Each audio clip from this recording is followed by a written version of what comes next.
I'm no good at taking good advice, and I'm self-careless, so don't tell me twice that lately I've been so stuck in my head that I forget just about everything my therapist said. Maybe I'm self-helpless.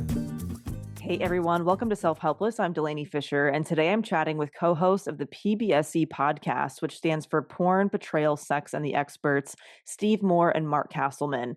And today's topic was submitted and voted on by our patrons over at Patreon. So if you'd like to submit and vote on topics as well, you can head over to patreon.com/selfhelpless for the info. And I first want to give a huge thank you to Steve and Mark for this episode. They don't really do podcast guesting. They actually made an exception for us. So it was very generous of them. And they were incredibly honest and unfiltered and vulnerable in this conversation. I think you will be really grateful for how much they were willing to share. It's such valuable insight for everyone tuning in. And before I share more about Mark and Steve and what we covered in this episode, I just want to list some pretty shocking statistics about pornography addiction in particular. I was just really blown away by the research on this. And you might be looking at this topic thinking it's not relevant to you or your loved ones, but the stats really show quite the opposite. And chances are you or someone you know is likely impacted by this or struggling with this right now. However, because of the intense shame around this compulsion and addiction, the stats on this are low because it's very underreported. So, although it's not 100%, specialists say we can basically tack on an extra, maybe 5 to 10% on these numbers. Okay, so starting off, and this is from 2005, so the number has skyrocketed since then, but Dr. Jill Manning cited before the US Senate that 56% of divorce cases involve porn addiction. And you'll hear that Mark actually says now it's well over 60%. And that's just those who are willing to share about it. So more than half of divorce is because of this these days. And okay, for this next one, hold on to something sturdy, you guys, for this next stat. When it comes to the platform OnlyFans and subscriber statistics around OnlyFans, over 63% of users are male, 89.5% are married. So this is from Psychology Today and academia.edu. So this totally debunks the idea that people who are using things like OnlyFans are single people. And then the anecdotal evidence online is that a majority of these married men are using it without their partner's knowledge. Okay, first of all, sorry to be the messenger of this. I'm going to keep it going. I'm sure one of the divorce components of this is probably based on differing opinions about, porn or interactive porn like OnlyFans or Reddit type stuff or whatever it might be. Maybe some people view it as porn, other people view it as cheating. It's kind of like this weird new gray area in our culture. And if people don't discuss porn usage openly or set expectations in their relationship, it makes sense that this becomes an issue. And then articles from The Hill, WTSP, they have found that the average age for boys to first consume and start consuming porn is 12 years old. But you will hear in this episode that the age of exposure has actually gotten younger, as early as 5 or 6 years old because of cell phones and the access to it. And even if you're a parent who has a lot of guidelines for your child and their cell phone usage, or even if they don't have phones, it doesn't mean that when they don't go hang out with their friends or go to school that other kids have those same guidelines. So that was wow. All right, moving on from ScienceDirect.com, NCBI, and Addiction Help. 70% of men versus 30% of women are frequent users of porn, with 11% of men and 3% of women self-reporting that they are addicted to it. Again, remember, these numbers are very low because of underreporting and people just not identifying with themselves as an addict. And then from Psychology Today and Live Science, in church communities, this number is higher for men, upwards of 75 to 90% of men, and lower for women, closer to 20% for women, are struggling with porn issues. And over 50% of people in religious leadership roles struggle with porn addiction. And studies released in the New York Post, Time, share that because men's brains are more wired for sexual novelty and short-term mating, this is why a significant higher percentage of men become addicted to pornography. And of course, a lot of studies aren't perfect. They have gaps.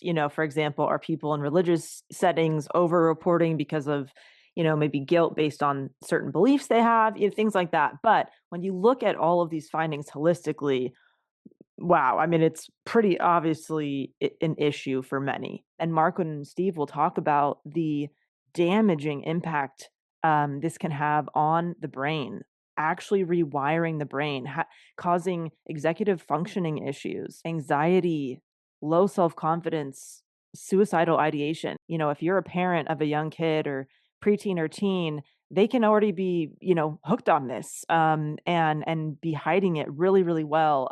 People who use porn regularly need to know about this. Partners of people who use porn regularly need to know about this. Porn is often dismissed as kind of a surfacey issue, and Steve and Mark really opened my eyes to just how serious this is. So, moving on to our guest. So, Steve is a licensed clinical social worker, certified sex addiction therapist, certified partner trauma therapist, and certified multiple addictions therapist. And Mark is a board certified clinical chaplain and board certified pastoral counselor who specializes in addiction recovery, behavior change, and healthy relationships. And not only are Mark and Steve highly qualified professionals in this field with tons of experience helping people, but they are also both in long term successful recovery for sexual addiction themselves. And on top of that, they've been married to their spouses for decades who have been with them at the height of their addiction all throughout their recovery process. And their spouses have also spoken about betrayal trauma and their own healing and transformation from being the partner of someone with this addiction. So, Steve and Mark are really able to speak about this from all angles: professional, experiential, relational, when it comes to the impact of porn and sexual addiction. And so we are able to cover a lot of ground in this episode. They each share their own stories of how and why these behaviors started, what the height of their addiction looked like, signs and symptoms people can be on the lookout for, how this has impacted their partners, and how their relationships have changed because of it, what helped each of them in recovery, and how they help others with this now as well, including people with the addiction and loved ones impacted by the addiction. And just a heads up, personal experiences with this look different. For example, some people might notice that their partner wants to have sex more frequently and the sex becomes a lot edgier. And some people might find that their partner wants to have sex less frequently. So, don't dismiss your own experience if you feel like it differs from what Mark or Steve shared today. And then also, there will be an episode coming up where I actually got to talk with Brittany, who is Steve's wife, to share her experience being on the other end of Steve's addiction, her range of feelings about it, what helped her, and where they're at now as a couple and as a family. So, Mark and Steve are really focusing on the addict's perspective and inner dialogue and behaviors, but we will be hearing the other side of this from Brittany, sharing the ways this impacts more than just the person struggling with the addiction on an upcoming episode. One of the things I appreciate most about this conversation is the accountability that Mark and Steve take for their actions and how they mistreated their loved ones while in active addiction, and how they can really see clearly now the damage that it caused. I think it's really easy for conversations about addiction to become all about helping the person with the addiction, and the betrayed loved ones are just kind of forgotten about. And Mark and Steve do not do that in this conversation and also in their services. And that is so huge, and really appreciated, and really why I wanted them specifically to be the ones to talk about this. I think they have a very unique, well rounded set of skills and approach to this challenging topic. All right, everybody, here is my conversation with Mark and Steve.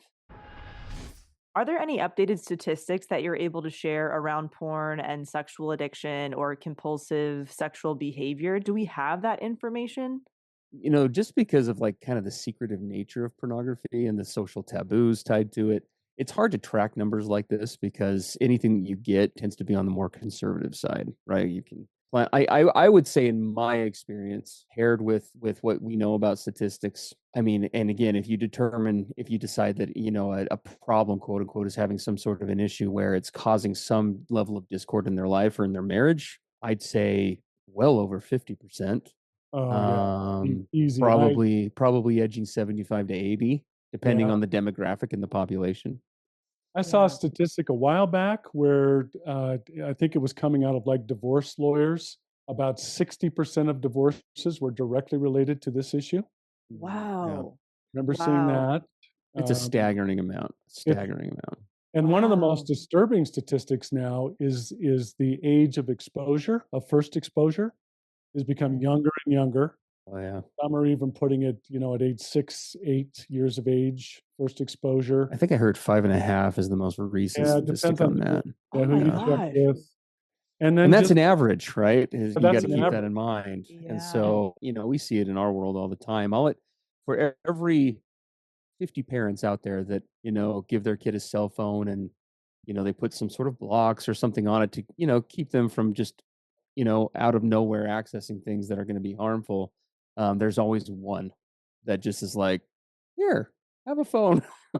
We hear stories like that all the time. Kids are playing on the playground. One kid looks over, like over in the corner, there's a big group of kids. He, of course, runs Right. over, is like, what's going on? And somebody's just got porn playing on their phone and they're all watching. Yeah. Very Right. common story. So yeah. Yes, I read a study that said something about like a survey for college students on different college campuses, Mm-hmm. and they were looking for some kind of control group of young men who watched porn regularly and young men who did not, and they couldn't find anybody who hadn't ever watched porn or didn't use it regularly, and the only control group they could have or find were people who had stopped watching it. So they couldn't even find people at age 18 who weren't using it. That doesn't really even exist maybe at that by that age.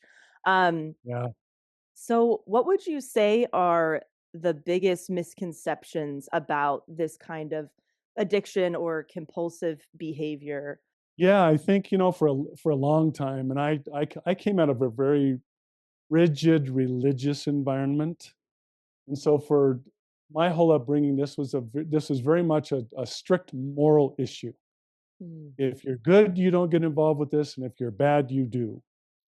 And that is not at all well, it wasn't where we were then, and it isn't where we are now. I yeah. mean, you take the current environment, and I think people are becoming more and more aware of just how disconnected kids and young adults and adults feel, disconnected, very isolated, as social media and technology and now AI and all this is really heated up in people's lives. They're less and less connected as human beings. They feel more and more isolated. They feel more and more anxious, depressed. Anxiety and depression are off the charts. You just see mental illness is skyrocketing. You look at all of those factors, and then just with regular life and how stressful it can be. And now you look at this outlet where you push a button on your phone and immediately you are flooding your own system with all of these endogenous drugs, dopamine, norepinephrine, adrenaline. You're getting a drug flood that is instantaneous in your hand, accessible 24/7, and you have an escape and an avoidance outlet that is right there. I mean, that's what got me into addiction as a kid, was a really stressful, crazy life. And I discovered this drug on tap, if you will, that temporarily, to be sure, but immediately made the hard world go away. So we're surrounded by people who have discovered that that's what it does. Right. And so are those bad people? In nearly every case, no. They're just people trying to cope, people trying to keep going, people trying to do whatever they can. Yeah. Yeah. Yeah, absolutely. Yeah, I mean, I think one thing to keep in mind too is that it's a good thing to kind of start off the discussion with today. It's definitely true that not everyone who looks at porn is a quote unquote addict, right? Addiction with any issue, whether it's a process addiction like food or sex, or a non-process addiction like heroin, other chemical substances, that kind of thing. There's a spectrum, right, of Yeah. dependency that happens for people. And so we kind of use that term addict somewhat colloquially. But for those where it is a quote unquote problem, I completely agree with Mark. I mean, my experience is very similar, and I'm sure we'll talk about it more. But when I got into pornography, I was grieving the loss of dad who died in a plane crash. I was coming off of I was newly in remission after having cancer twice back to back. My family had really been kind of through the ringer, and I had all these emotions like that, a lot of them anger based, that like I had nowhere to vent them to at 13. And all of a sudden I discovered, porn on the family computer. And even at that age, I remember I was kind of one and hooked, because from a chemical standpoint, like Mark is saying, but then also from the emotional standpoint, and I remember distinctly thinking to myself, all these feelings of, these bad feelings, they all just went away for half an hour. And for a half hour I felt normal. And I hadn't felt normal in a long, long time. And I remember thinking afterwards, not even knowing what I engaged with really, because at the time, I mean, pornography wasn't even like a term people used. But I do remember distinctly walking away and the thought coming to my brain, we are doing that again for sure. And we see that story kind of repeated with a lot of our clients and people who come to our program and things. Right, right. This is prevalent across the board in all cultures, all different types of religions. And even if you're listening thinking this is not happening to me, or this is not happening in my relationship or in my church or in my family, you could likely be very wrong. And Yeah. somebody might be struggling in silence. So you also mentioned, the dopamine and all the things that are released. How addictive is pornography? I know it's been kind of compared to being as addictive as, cocaine and things like that. Yeah, Mark is definitely the neuroscience guy, but I would definitely throw out one really shocking presentation I went to years ago at a train, and this was years ago. Yeah. This is not new, so it's only progressed, I'm sure. But they did an interesting study, where they took an active PET scanner, so an active MRI, that can measure, those kinds of scans where it actually shows different parts of the brain lighting up in real time, right? Yeah. When you're exposed to different things. And I remember sitting in this presentation. I don't think I was even in recovery from my own addiction at the time. And I was sitting there, and they showed two slides showing the different structures in the prefrontal cortex that were lighting up as well as in the midbrain. And they looked identical. And one was someone who was actively using methamphetamine, and the other one was someone who was looking at pornography in real Oh time. my gosh. Identical Yeah, scans. you couldn't tell a difference between the two. And so we know from a neurological standpoint, again, Mark can speak more to this, that it is that chemical hook. But when you pair that with the emotional hook, that although some other addictions I think have in common with those of a sexual nature, but I think it's even more enhanced because of the connective nature of sex, right? And the Right. substitute for connection that pornography and other similar behaviors provide. You have a real recipe for something that is highly addictive, highly compulsive, and really damaging on a lot of levels. But like I said, Mark's the dude for that stuff. Yeah. Wow. Well, Wow. Steve did a great job. I mean, we could talk a lot about all of the fMRNA, the scanning images that have been done. There's been some research centers over the years that have really done what Steve was describing, comparing people side by side, whether they're using, chemical drugs that they're ingesting or injecting, or whether they're using a quote visual drug. You find that the impact on the brain is almost indiscernible. They look identical. There's a really practical side to this that was pretty surprising to me back early in the day. I was a co-owner in a drug and alcohol rehab facility for about 6 years. And so you can imagine who was coming through our doors with really challenging substance abuse issues, hardcore, which had gone on in some case for decades. And as we began to treat these individuals, what we found that, with rare exception, there was nearly always a what we call a co-addiction or a sub-addiction of sex addiction or pornography addiction with these drug addicts. And as they came in and we would treat them, we would find them getting sober in many cases from their chemical substances, but there was a very common frustration in many of them. I'm no longer using my cocaine or my heroin or my alcohol, but I just can't throw off this sex addiction. Yeah. I just can't get Mm. sober. And I had many who were longtime drug users who would say this one's way worse than my heroin addiction ever was. Oh my gosh. Yeah, I was working at a facility. Wow. It's interesting how parallel Mark's and I's stories are in some ways. I was hired one time at a facility. This is before I opened my clinic years ago, and I was hired to work in the same setting. I actually used to run an IOP for an intensive outpatient program for drug and alcohol as well. And uh, when I was hired to work with addicts who were staying on an inpatient level, working on the same stuff that all the other therapists were there. Well, at the time, I was very open and I was in long-term recovery from my own sexual addiction. Mark and I had just published our book, The Pornography Paradox, about our stories and our backgrounds and this on a personal level. And so I was very open about my story. And it was not 2 weeks of working there when guys started requesting sessions with me. And I remember one guy, he came to my office, he kind of like looked around to make sure nobody was watching him because it wasn't macho. And he's like, "Hey, I like heard you're like the sex guy." I'm like, "Yeah, I guess I am. I guess I'm the sex guy here at this treatment center. I'm that guy." And we talked and he came in and said very similar to what Mark said. And I'll never forget the thing that he said the most. It was actually heroin. And he said, dealing with pornography, he's like, it's like having an 8 ball of heroin in my pants all the time. Oh my He said God. it's just instant access anywhere. He's like my dealer never leaves. He's just here constantly and instantly accessible. And yeah, very similar story to what Mark is describing. So yeah.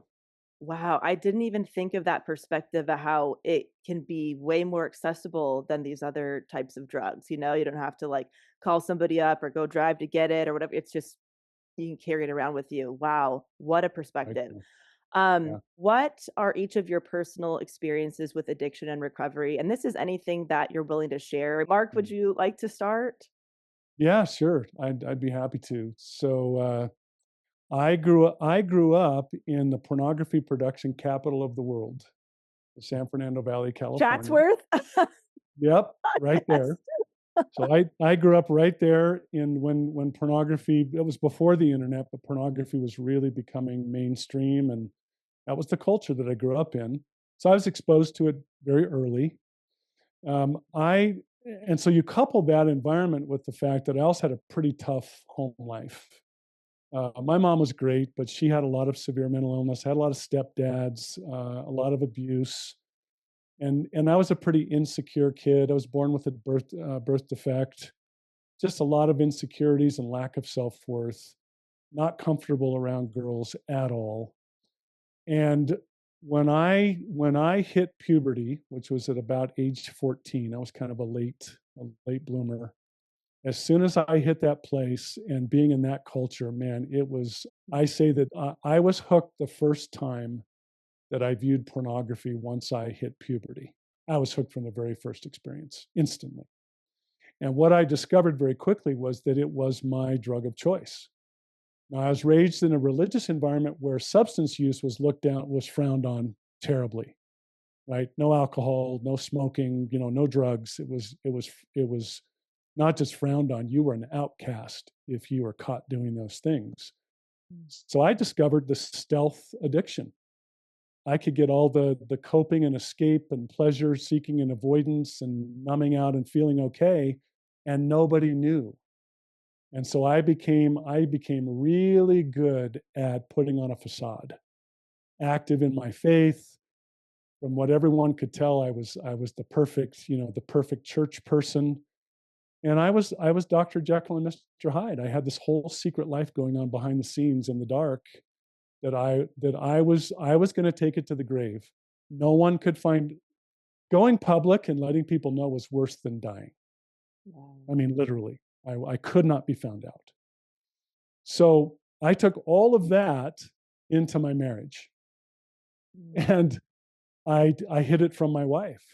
I was open about some of those struggles, but she had no idea what she was getting involved with. So I brought it into my marriage. And for the first 15 years of my marriage, I kept it completely hidden. I mean, I was stealth on steroids. And what happened during that time is, and here's the great struggle. While it, quote, is secret, and by the way, it's much harder to do it today when you're online doing it. Anyone who thinks that they're keeping their online behavior secret, I hope they get a big wake-up call, because that's not true. But it started manifesting itself in so many other ways. My moodiness, swings of, high, high, low, low. Self-sabotage of everything around me because I felt so horrible inside, duplicitous because I was doing things that were against my value system, and I knew it. And so I would sabotage success. I would sabotage relationships. My wife never knew who was going to show up, Dr. Jekyll or Mr. Hyde, and she didn't know why. She just knew something was wrong. Something's not right here. And this roller coaster ride went on, as I say, for 15 years, until finally, I remember the night she looked at me. We were sitting in the car, and she said, "We had 6 children, by the way, 5 boys." And she looked me straight in the face and she said, I love you, but I just can't keep raising 6 boys anymore. I need you to be a man. And I don't know exactly what's going on with you, but it's been going on for years, and I'm just not willing to live like this anymore. And I was just devastated. That night, I went to my gun safe, and I held a revolver in my hand, and I thought really long and hard about ending it. And obviously, I'm here. So, I think divine intervention by a higher power. But that was a turning point for me. I said, I've got to do something. And I'll tell you what was, they say you got to hit rock bottom before you can really come out of addiction. Not me. I'm what we call a bottom walker. You hit bottom, and then you just keep walking on the bottom. And you walk on the bottom because it feels terrible, and you wallow because that's what you think you deserve. Someone who's as despicable and ridiculous and awful and terrible and secret as me doesn't deserve to have anything happy. So I actually like walking on the bottom. It was sort of penance. And I did that for years. But here's the thing that turned me. Part of it was my wife and confronting me and wanting to be better for her. I was sick and tired of not being authentic. I was sick and tired of pretending to be something on the outside that was different from my inside. And I just couldn't live fractured like that anymore. I said, I have got to live real, or I don't want to live. And so that was the beginning of my recovery, where I started to become open about my struggles, about what was going on. I was actually in the professional world and wasn't completely sober. So imagine coming out and telling the story to my colleagues and to other people. It was horribly terrifying, but I just wasn't willing to live fake anymore. I hated it. I wanted to be authentic at all costs. And that journey to finally get sober from that point forward was more than 10 years. So it wasn't instant for me. Because I had 25 years of addictive wiring before I got serious about really trying. And it took another decade of progressive work. And I got into this mental health field because it was the only way that I thought I could break free. I'm kind of an all or nothing guy. So I left a very successful profession in the finance field. And I said, if I'm going to do this, I'm going to do it all the way. And I completely changed my careers and got completely entrenched in this mental health world. So that's why I do what I do today. Wow. Mark, thank you so much for sharing that. I'm teary-eyed. I just know this is going to affect a lot of people. And Steve, if you'd like to share. Well, sure. Make me go after him. Can you make me cry, Steve? It's a competition now. I love hearing Mark's story. I've heard it 1,000 times probably, but it never gets old. Yeah, so Mark and I grew up in very similar backgrounds, religiously speaking. Both very conservative cultures, where it was very much what I would describe as a pull yourself up by your bootstraps culture. If you're going to make it in this world, you gotta make it in this world, which is interesting because it was kind of a cultural contradiction from what was taught religiously, but that's a discussion for another time. But it was very much kind of oriented around that, right? And I grew up with a very basic kind of religious understanding, a Christian background of if you did good things in life, you'd be quote unquote blessed. If you did bad things, you'd quote unquote not be, right? Well, I acquired a rare form of leukemia at the age of 8. Started having nosebleeds that didn't make sense, bruises that wouldn't go away, and through a series of events, we found out that I had a super rare form of leukemia called acute myelocytic leukemia, or AML, which is usually common in adults, but there were like 8 kids across the country at the time who had the same thing I did. And so, like, overnight, my world went from just being like a little kid and doing the normal things to kind of growing up really, really quickly in a hospital, facing really scary stuff, doing really scary things. And we navigated. I was lucky. I had great parents, very supportive, who had good health insurance, thank God. And we navigated it, and then we quote unquote beat it. Well, it returned a year later. And anybody who knows anything about cancer is that every time you reacquire cancer, it is exponentially more difficult to beat, and your chances of living go way, way down. And so then right after that, after I just kind of tried to get back to being a kid and like caring about TV shows and not, will I live today, kind of went back there.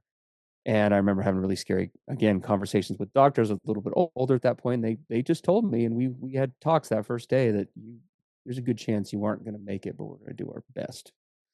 So I was 10 at the time, navigated that whole thing again, lots of hospital stays, had a bone marrow transplant, total body radiation, the whole 9 yards.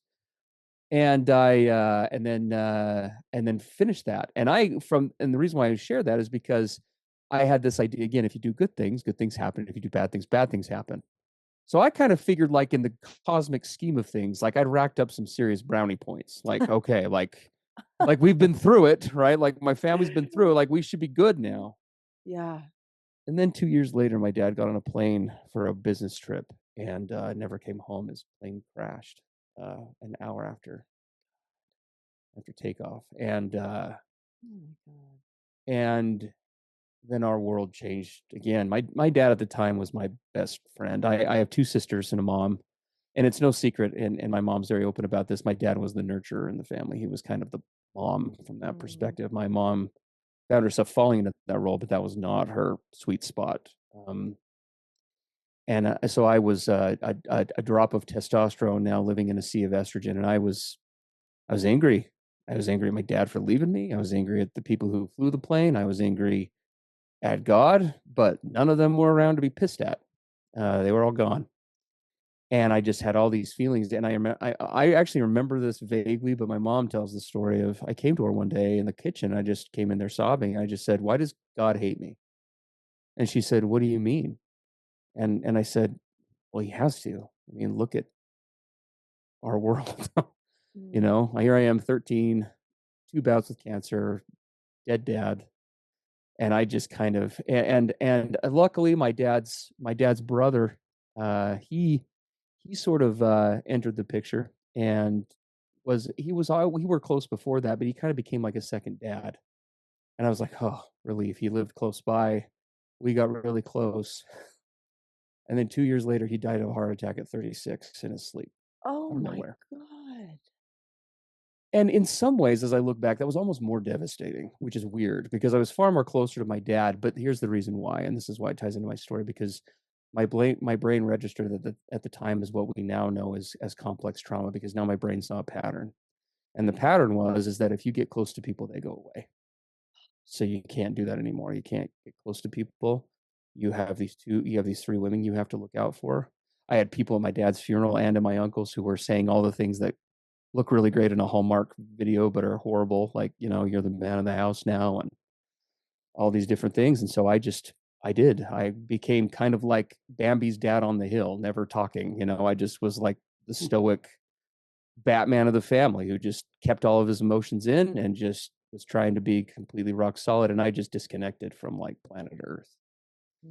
And right about in the middle of all that was when this whole issue with pornography happened that I described earlier. And I like I described, I was kind of a one-hit go for gold into it. And unlike Mark, this is where our stories differ a little bit. I did a bunch of different things, served a religious mission and things, and I met my wife, who's going to be my wife, and we knew each other for quite a while before we got married, and I was actually completely transparent with her about these issues. I didn't hold anything back. The problem is that I was open as much as I could be. This was 2001. I mean, Patrick Carnes' book was like the writings about Patrick Carnes is kind of the father of sex addiction were fairly new. The issue, at least where I grew up, was all but a non-issue. The best advice anybody would give you is just don't do it. Right.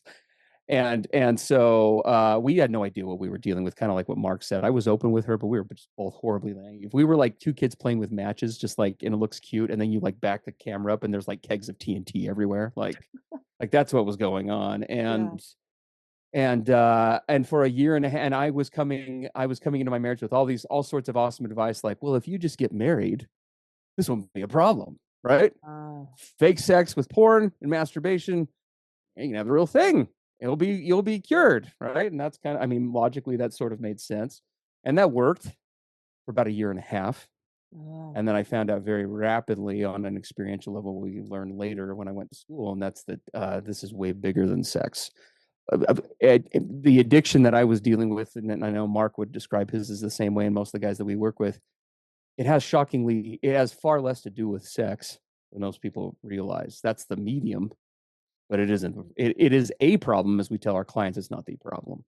It's a whole other set of problems, because by this point I was rotting inside. I was the ultimate. I describe myself as the sexual Batman by night and the Peter pastor priesthood guy by day. I was voted most likely by my graduating class to become a seminary teacher. Wow. I was like Mr. Squeaky Clean, but I was engaged in all sorts of stuff. I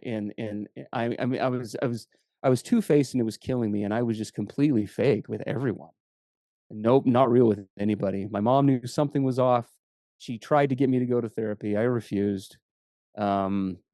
And it was just a whole mess. And after I got married, at first, when this whole thing came back, my wife was totally supportive. We're going to do it. We got this covered.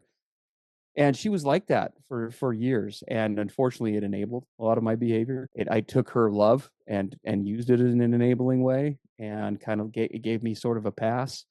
And fast forward, it was about the same time frame as Mark, 15 years. I was like the shiny apple in the commercial is just completely rotten on the inside. I was on a leadership track in the church that I was a part of at the time, but internally I didn't even want to be a part of it anymore. I hated God. I hated if he was even around. That was a real question, but I hated whatever that was. I was disconnected from my wife. I had concluded that this marriage was like the Titanic. 3 of the boiler rooms had already filled, and this thing was going to go down. It's just how long can I keep it afloat? The idea that I could keep my marriage at that point was kind of a lost conclusion. I saw the writing on the wall, and I was to the point where I was running that intensive outpatient program I told you about for drug and alcohol. Yeah. I remember I came out of a session with a guy in my office. Great session. Awesome session. He walks out the door. He closes it. The office I have even has windows leading out to a courtyard in the back. I didn't care. I just pulled up porn on the computer right there without the door locked or anything. Just, masturbated right there. Would have lost my job, lost my career, lost everything. I didn't care. I just was completely numb to just like the whole planet. And I called my wife on my lunch break and was giving her apology number 976 that was half-assed. And I'm sorry, I know it's a problem. And my wife, that's usually where her part is, where she jumps in as the cheerleader. It's okay, we got this. And instead she got really quiet. And then she started to cry. And it was almost like music had been playing in the background my whole life. And then somebody did that whole like tray the record thing. scratch. Yep. Yeah, the record scratch. And I instantly knew this was going to be a different conversation. And she said, I'm not leaving today, but I can't keep doing this. And she said, it's not even the pornography. She said something very similar to Mark's wife. You are all over the place. I don't know who I'm married to at any given day. She described it later as like it was playing like Wheel of Fortune when I'd come home from school or from work. What am I going to get? Happy Steve, joyous Steve, depressed Steve, pissed off Steve, suicidal Steve? Like, who knows? It could like be anything along the spectrum. I was completely emotionally dysregulated because I was relying on external things that were not working to try to run my show. And my whole world was just falling apart. And so initially I got into recovery not to save my marriage. I literally went to my first 12-step meeting to get my wife off my back. That was why. Because if I go to this meeting, I'll be working on it now. And that'll, quote unquote, maybe preserve the Titanic for another few months before it inevitably sinks. I mean, I'm able to chuckle about it, but it was such a sardonic viewpoint. It was awful. Right. And I just saw no way out. And then I started going to these meetings, and damned if some of the stuff I was learning didn't start to work, which honestly kind of pissed me off at first because it was disrupting the narrative of like, because I tried everything to beat this by this point, like everything. I mean, just like Mark, just like every guy we work with, we form this narrative that we can't change, not out of just thin air. It's because our brains are evidence based, and we tried a trillion times and nothing works.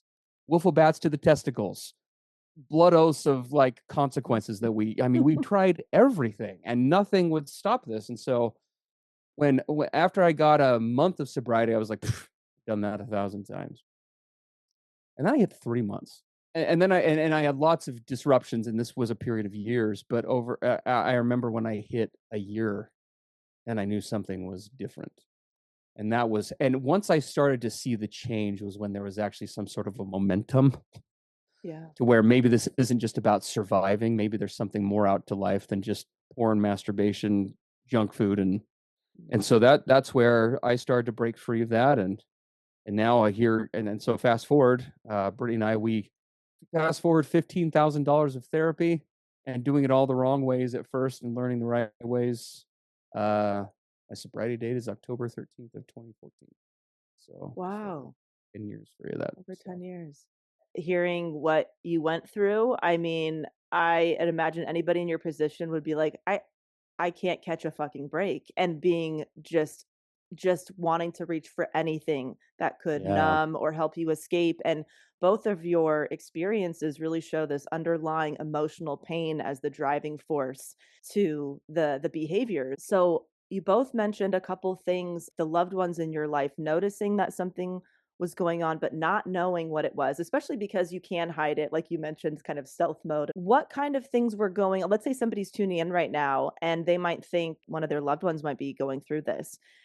What behaviors were going on that people were telling you that something was off?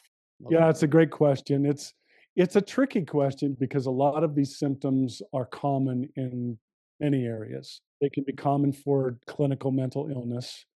They could be symptomatic of other kinds of addictions, such as secret substance abuse or who knows what. Okay. But here are some of them.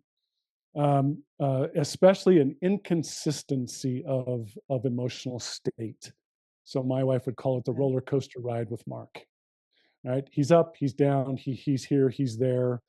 One of my primary coping mechanisms was to go stoic, silent, shut down, retreat, disappear. So if she would see me start to shut down emotionally, when I would stop talking, I would stop being present. I would make excuses to not go to family events or follow through with whatever. Secretive behaviors where you can tell the person's hiding something. You walk into the room and the phone gets put down really quickly, or right, the computer gets turned off, or what were you just, oh, nothing, what were you just doing? Just weird little, how you can tell that somebody is not being open. There's little crazy little secret things that are constantly, you're going, what that was. Becoming reactive over things that really aren't very big. So suddenly just erupting in anger over the smallest of things. Moving into fear mode where you start to become very afraid. You're not yourself. And you just can tell that there's something going on with this person that's it's not them. My wife would say, who is this? I don't recognize you. I remember I had a sister, and this was a very powerful experience for me. As I said, we grew up in a very abusive household, and my sister just under me, she became a substance abuse addict and a lot of issues and became very suicidal.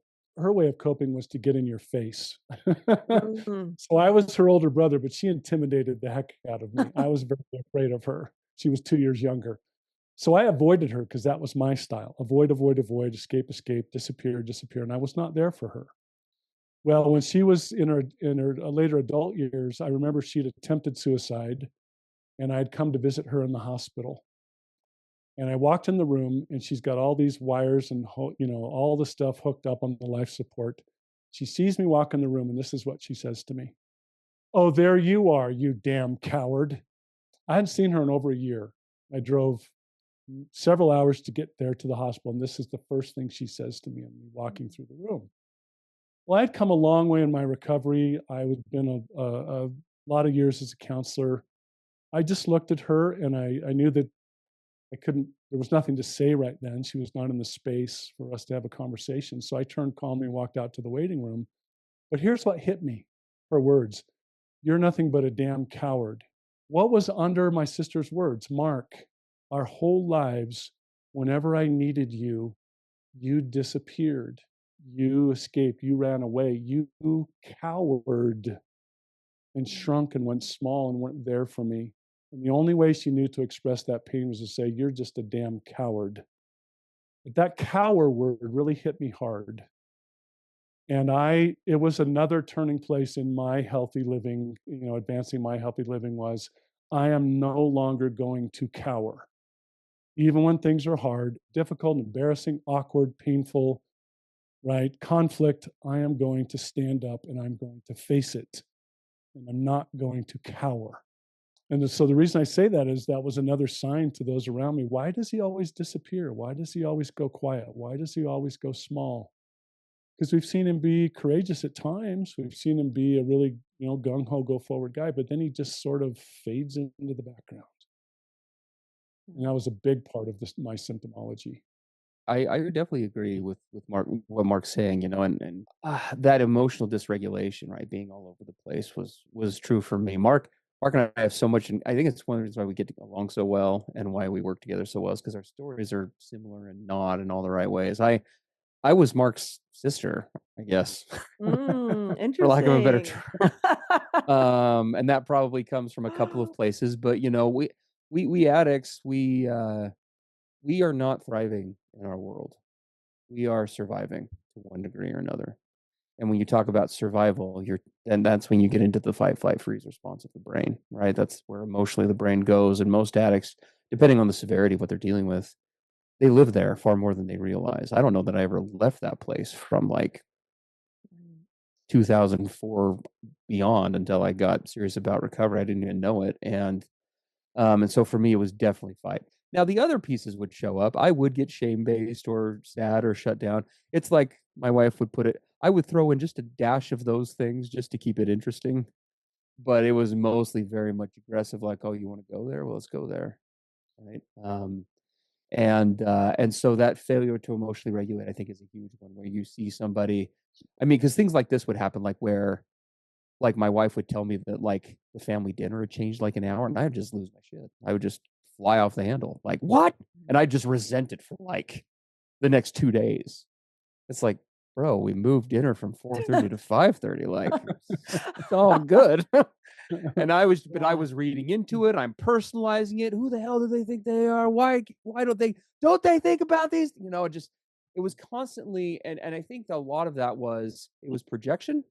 But a lot of it was, as long as I could stay angry at everyone else, I didn't have to be accountable and angry at myself. Oh.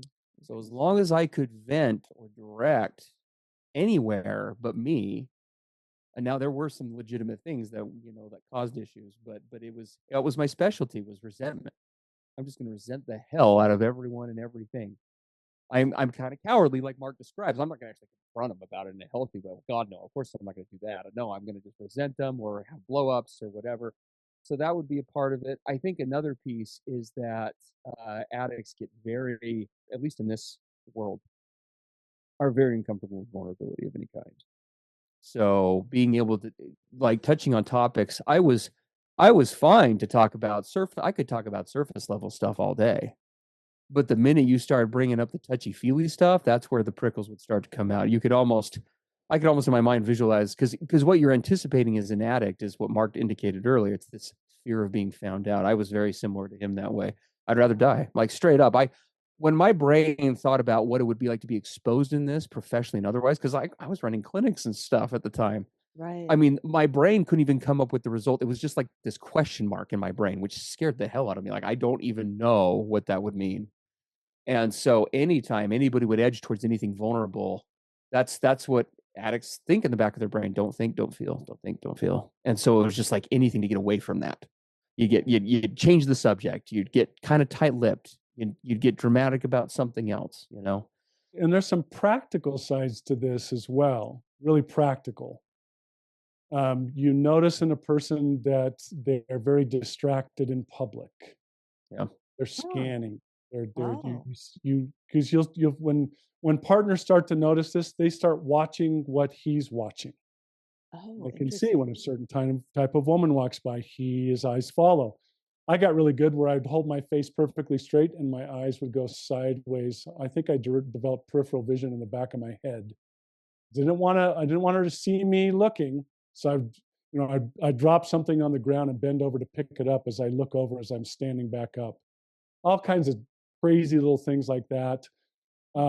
It shows up in the bedroom where the sex Yeah, becomes sure. more edgy and pushing the envelope. And whoa, where did this come from? Where did you start to develop that preference or that desire? You start pushing boundaries. With entertainment, you start viewing and watching things that you would not have before. Humor becomes much more sexual. The joking, the objectification, right? You can just see the whole sort of value system starting to degrade. And you're noticing, like, what is happening here? This is not, you didn't used to be like this. Yeah. Right. There's those practical aspects of the eroding away of the individual as they get involved and view more and more of this material. Interesting. Well, Yeah. I appreciate Mark saying the objectification because I want to say something about that too. Yeah. We think of objectification so often in our culture as kind of like a sexual reference, right? You're breaking down people into like body parts. You're objectifying a woman. But what I've come to realize is that objectification is a much more global concept. And when an addict starts to see through, I guess you could say, quote unquote, pornified lenses, right? Which is all about the surface level. It's all about the whatever. Right. I found myself very much, not just in sexual ways, but just in everyday other ways, breaking people down into one of two categories. You quit personalizing or humanizing them, and they're frankly either assets or deficits. This person can take me closer to where I want to go, or they're an obstacle and they're in my way of what I want. And so you stop seeing people. It's far beyond just the sexual. You really do strip away all of the other pieces. And tragically, when you look at the mechanics of pornography and how it works, it literally trains the brain to do that. The implications go so far beyond just this. You're getting into the sexual. The more you zero in on the sexual, pornography also trains you to zero out of everything else. So you're zeroing in on this and you're zeroing out on everything else, and you literally just start disconnecting from reality. That's the most troubling piece about pornography or behaviors like it. It's not even because there is a moral argument to be made about pornography, and we talk about that all the time. But the part that we tend to focus on more in our Dare to Connect program and in our world now with clients and with our own work is this takes me, and Mark kind of alluded to this. This is taking me out of reality. Right. I'm connecting with a fantasy. I'm connecting with a facade. This isn't even real. I've lost my ability to relate, or I'm progressively, I should say, losing my ability to relate, to connect, to integrate with the people around me. Mark and I talked about this one time. For me, life became like a black and white movie. You're living your life, but you're not. Yeah. And when you get into recovery, it's almost like that scene in The Wizard of Oz that, they talk about people watching that in the theater when the Technicolor turned on for the first time. People just were crying in their seats and sobbing and hugging and things because it was the most amazing thing anybody had ever seen. Nobody had ever seen color on a screen before. And that's like the best way I can describe it. When you start to realize just how bad it is and you get to that place where you start to plug in again, you're still living life, but you're really living it. Yeah. When you break people down into parts and pieces, and that's what pornography does, right? It's and you objectify not just others, but you objectify yourself 100%. because your parts and pieces are now doing things to their parts and pieces. you've now both become dehumanized. And that's what I reached my rope saying where I just wasn't willing to live dehumanized anymore.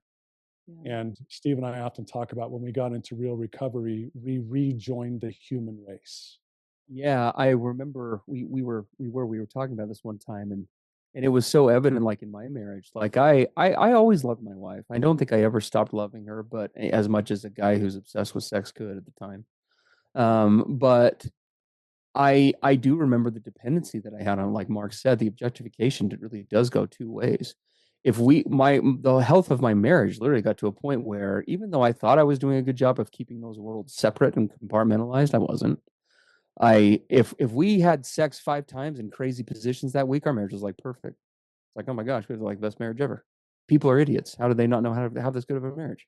If we didn't have sex for a week, it's like, well, I guess I need to look at divorce papers. Like that's literally how it would feel. Wow. Everything would hinge on it because it was the world. And again, that's one could make the argument. I'm a big proponent of the idea that in some ways, I think I could argue that pornography, if you made a list of deviant sexual behaviors that are part of sexual addiction, and as far as just the individual, the cost of the individual goes. Now, obviously, relationships is a different discussion, but as far as the individual goes, I think pornography is one of the most individually devastating forms of sexual addiction because it really does retrain the brain in really nefarious ways. You start to look at your world truly through just this sexualized lens. People just become of value to you. I would listen to people at church because they were pretty, and I dismiss people because they weren't.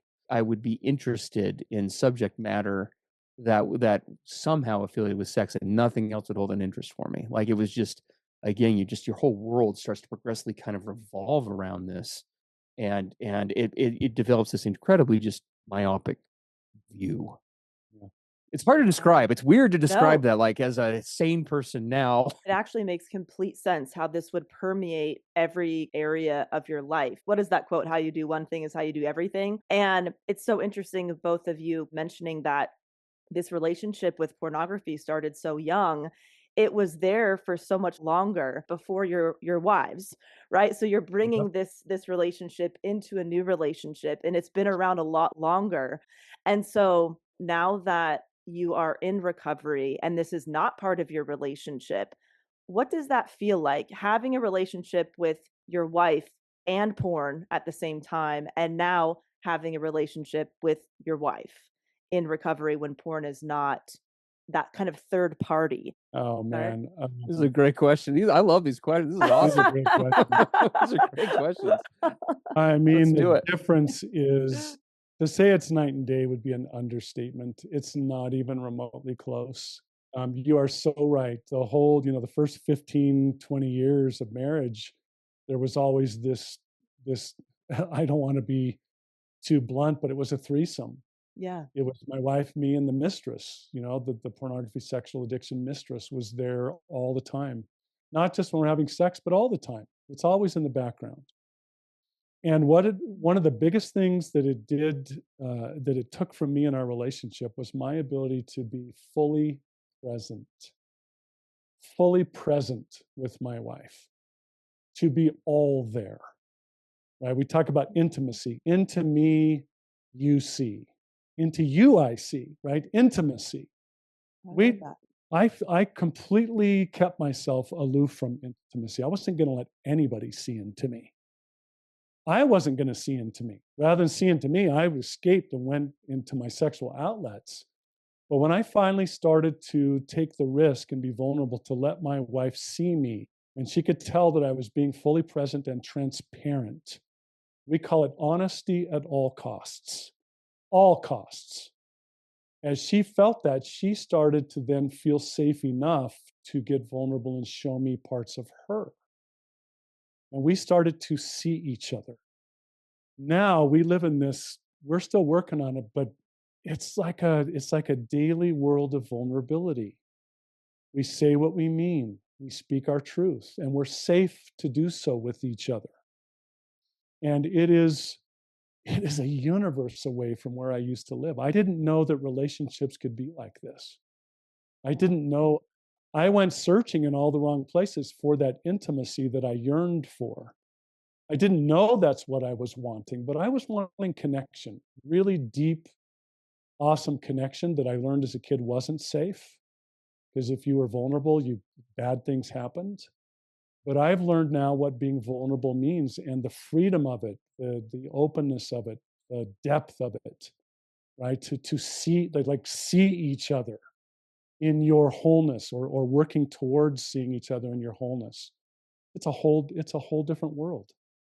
And one of the things that part of what keeps me sober is I don't ever want to go back to that, because I would lose this. Is it worth giving this up now to go have that? I'm like, no way. That's the great ripoff. So yeah, the difference is just, it's so dramatic. I don't even know that I'm describing it sufficiently.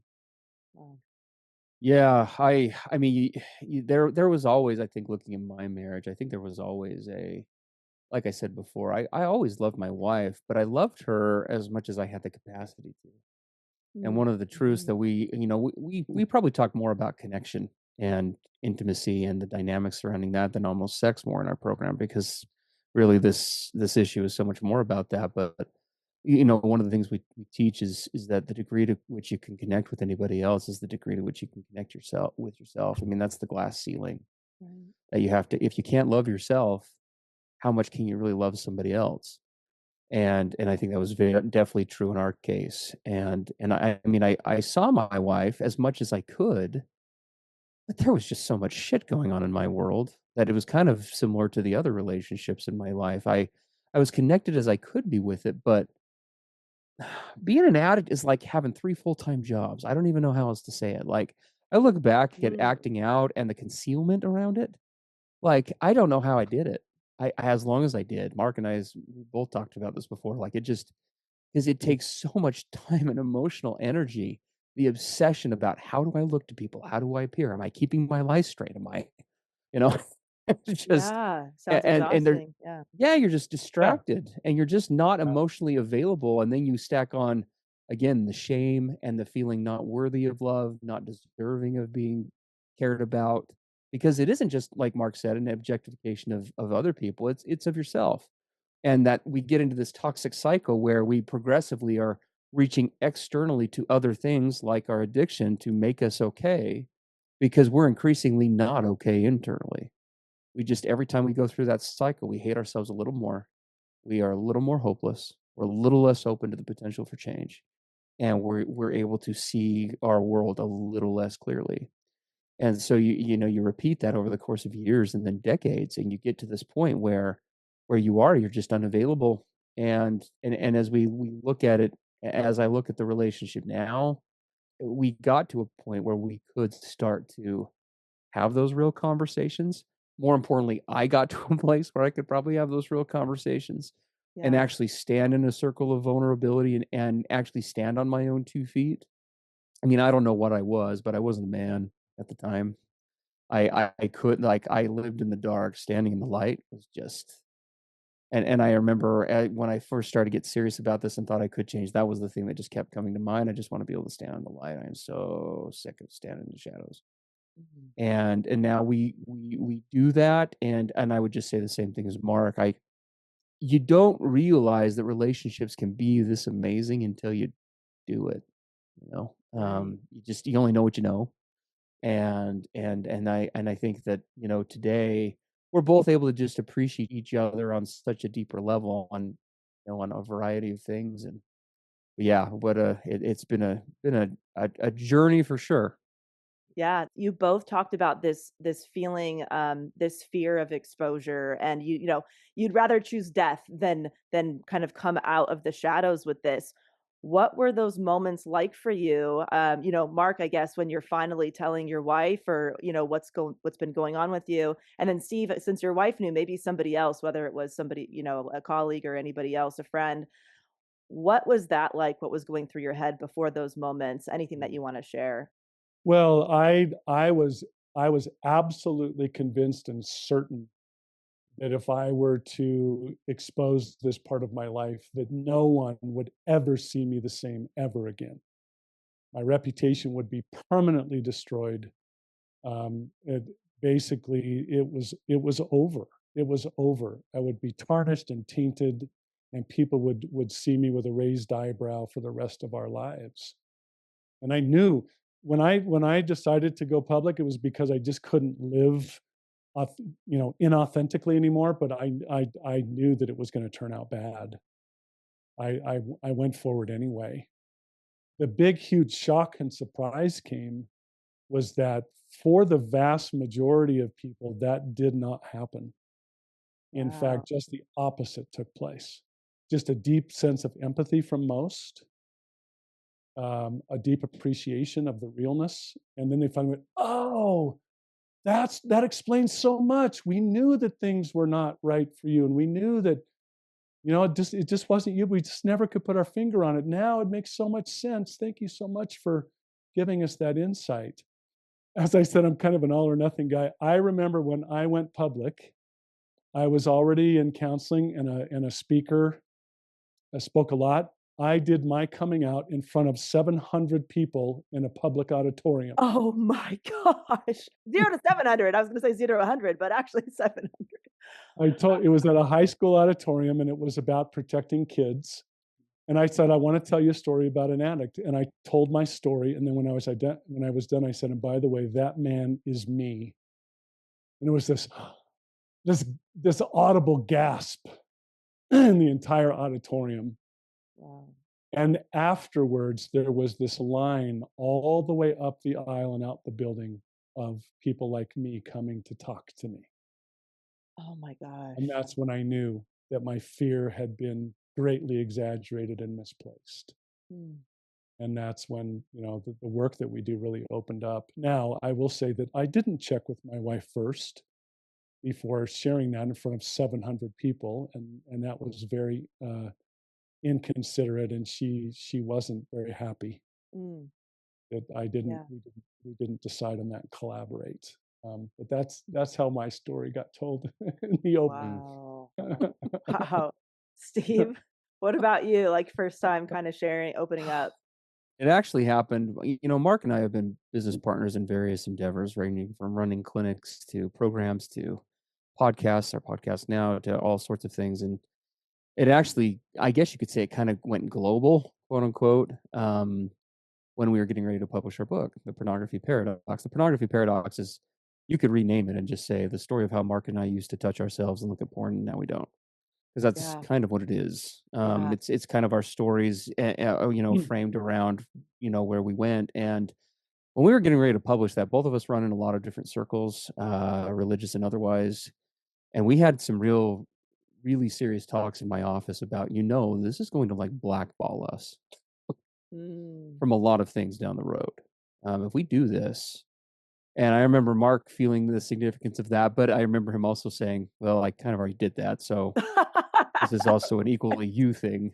Because I'd had this conversation with people, like as a part of 12-step work that I'd done, people I'd wronged and things. I'd made amends and stuff like that. But I'd even shared it with some clients on a selective level, but never publicly. And the thought, and it was well timed. You could say it was providence, I guess, because I had a desire to be more open about it, but wasn't quite sure how I wanted to. This is where Mark and I's passion run very similar. My thinking, the phrase in my mind was ironclad, and I think I actually saw it on a show once, and I resonated with it. I'd rather be hated for who I am than loved for who I'm not. I'm just tired of that. I'm tired of being loved for who I'm not. Because that's what it was. Everybody loved me for who I wasn't. Nobody knew the real story. Nobody knew the real me. And so none of it resonated with me. I couldn't connect with any of it. I was like the ultimate addict example of standing in a crowded room and just feeling like I'm the only one there. It's just I'm like the James Bond of the sex world. It's just like, I'm offing 50 people by night and coming home and hugging my wife by day. It's just like, this is just this is not a way to live. And so what mine was a little bit different. I kind of got to that point. It wasn't even so much I want to step into this world. It's that I will not stand in this one anymore. Yeah. You know what I mean? Like I don't, there's a scene in Saving Private Ryan at the beginning of the show during the battle, Normandy beach landing. And one of the characters looks at the main character, who's played by Tom Hanks, and he says, what's the rally point? Bombs are going off everywhere. Bullets are flying. And Tom Hanks looks at the guys who are all looking at him like what to do, and he just says anywhere but here. And I remember when I saw that, I'm an analogy guy, and it just like resonated with that feeling of like, I don't even know what I want my life to be, but it can't be this anymore. Like it just can't. I Yeah. can't do this one more day. And so that's when we made the call, and we're like, hey, we're publishing this thing. And, and because my in-laws didn't know, my family, my wider family didn't know. I mean, it was going to be this huge deal. And my experience was very similar to Mark's. People were much more receiving and open about it. And frankly, it actually opened the door to some conversations with some family members who were also struggling, and actually was cataclysmic in them making some change, because who'd have thought all of us were sitting here secretly struggling, convinced nobody else was, and that we're the worst dude in the room. Right, right. Both of your stories of like sharing like really go big or go home kind of moments. And you also have this kind of similarity of, Steve, when you spoke to your wife on the phone and it felt different, and probably this fear of losing her. Mark, you had that same thing, like I might actually lose my wife. So whatever you can share about your partner's experience with this, but I would imagine finding this out, or realizing the weight of the struggle for both of you really would turn their world upside down in a lot of ways. So Mark, what kind of feelings was your wife going through when she found out, 15 years into marriage, that there was this big, secret or other part of you? Yeah. And what Steve and I do, we do a lot of work with betrayed partners. It's I'd say it's even a bigger part of what we do than working with addicts, because it has such a devastating impact. We call it betrayal trauma. Yeah. It's in many ways, it's not unlike somebody who's come back from a combat zone, right? Or somebody who's been in a horrific accident. The great challenge with this one is it's not just one trauma event. It's now finding out that there have been, one after the other. We call it complex or layered trauma. Yeah. And so there was a time where she wondered, has any of this been real? Who did I marry? Like, who are you? And it was very confusing. And the tragedy of part of that is that there was a time where she really doubted herself. How was I so dumb? How was I so naive? How, if you were able to pull that over me for 15 years, who else has been deceiving me? What else am I not seeing? How else have I been naive or really stupid? So it can shake a partner's confidence to the core, where they start to doubt everything, and they wonder if who else has been lying to me. And so it really shook up her sense of confidence for a while. There were the positive parts of it, where she said, I always knew here, right in my gut, I knew something was wrong, but I didn't know how to confront you or say something. I wasn't sure, and I didn't want to mess up and accuse you of something and then realize and then find out I was wrong, right? I mean, just go through all. And she goes, I knew that those feelings I was having were right. And it was a wonderful restoration of her confidence in her own intuition, in her own gut, because it had been really shattered. So she started to trust in her own sense of what's real, what's going on here. I'm going to pay attention to the little nudgings and feelings I have now. She told me, she said, you were so unpredictable and so volatile that there were many times in our marriage that I wanted to speak up about something important, and I didn't dare, because things were bad enough already. And I didn't want to, finish off our marriage by saying something. She said, now I deeply regret that. I wish I would have spoken my truth all along. Because there were some really bad things that happened to us that were really terrible decisions I made in addict brain mode that had some really severe impacts on our family and our children. Mm-hmm. And she had the feeling that what we were doing wasn't right, but she didn't dare say anything because I was so volatile and unpredictable. Now she has gained a voice. She will tell you straight up. It's still loving and kind, but it's firm, and she has a voice. Right. And she has a saying that she will say to me when she sees if things are kind of going off the rails. She'll say, Mark, talk is cheap. Show me. It shattered her world for a while. It really caused her to have to do a lot of deep work. Who am I? What do I know and what do I not know? I don't even know this guy. Am I willing to hang in to find out who he is and who I'm married to? Or do I just want to move on?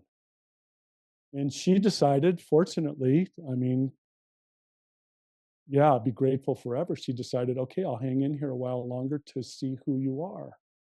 And if you're serious and if you're going to continue to grow and evolve. But I have not only changed, she has changed a lot. Yeah. She was always this amazing, wonderful, loving, just compassionate, amazing person. But now she is very overt. She knows who she is. She's confident. She doesn't need me. She chooses me, but she doesn't need me. And so and the same has become largely true for me. I'm not needy with her, but I do get up every day and choose her. And when you move from a codependent needing each other to choosing each other, boy, things change so radically. Yeah, it's been, I mean, as you know, the stories are a little bit different. So with Brittany, there may have been one time, she and I have talked about this, it's debatable if there was a time where I lied to her during this. I know I minimized the hell out of a lot of things and definitely was really good at, I'm not lying. I'll answer your questions if you ask the right ones. The lying by omission. Yes. So yeah, so I Yeah. was really good at that. But yeah, it was a very different story. But nevertheless, I mean, my wife came from a pretty enabling household. Boundaries were not a thing in her upbringing, which I think was a real disservice to her and to us. Obviously not blaming her or her family. It's my stuff to own. Brittany, like too many spouses initially, I think was convinced, and it just breaks my heart that this is, because she was so positive about it. We can do this. We can beat anything. I don't think she said this consciously, but I'm gonna love him into a better place. Mm. And unfortunately, again, we were both operating with bad information, because this wasn't a sexual issue. This was a Steve issue. This wasn't well, if I just, we have better sex or more sex or crazier sex or whatever sex, that like this is gonna, and it had very little to do, if anything, with the sex. It had everything to do with this idea of me trying to take from sexuality things that it was never designed to provide, just like any addict with any substance or any whatever. That's a hallmark of the definition of an addiction. We take something and we try to extract from it things that it was never capable of or meant to provide. And so we are constantly looking for the quote next one to fill us up when we just stay empty. And that's where we were. And so over time, initially, like when I got serious about this process and after things got really bad, like I said, my wife is actually pretty resistant to getting help, because her thinking was, again, like most partners, this is your problem, not mine, which is very true. So you fix it. The reality is that by that point in time, I had caused a lot of trauma in other ways. I had been heavily emotionally abusive to my wife, and I hate owning that. Never want to think of myself as an emotional abuser, but it's 100% accurate. I would gaslight. I was manipulative. I was, again, that emotional variability we talked about. I mean, I was the most unstable partner you could be. It was like trying to lean on quicksand for anything. Sometimes I was there, sometimes I wasn't. And so when we got into this process of working on things and she started to get serious and recognizing that, this isn't my fault, but trauma's a one-way street and he has hurt me and really damaged some things. And even though he's the one that's done the damage, I'm the only one that can fix it, because it is truly a one-way street. That's when she started to do her own work. And that is where things for us, like we tell many of our clients, got harder before they got better. Because even though it was really great, all of a sudden here's this wife who's empowered and full of knowledge. And because before I was the therapist, right? I'm the expert. That was frequently one of the arguments we would have. She would say, Steve, like, this isn't okay. I'd be like, are you kidding me? Do you know what John down the road's doing? Statistically, let me tell you what he's doing. You should be grateful for what's going on here.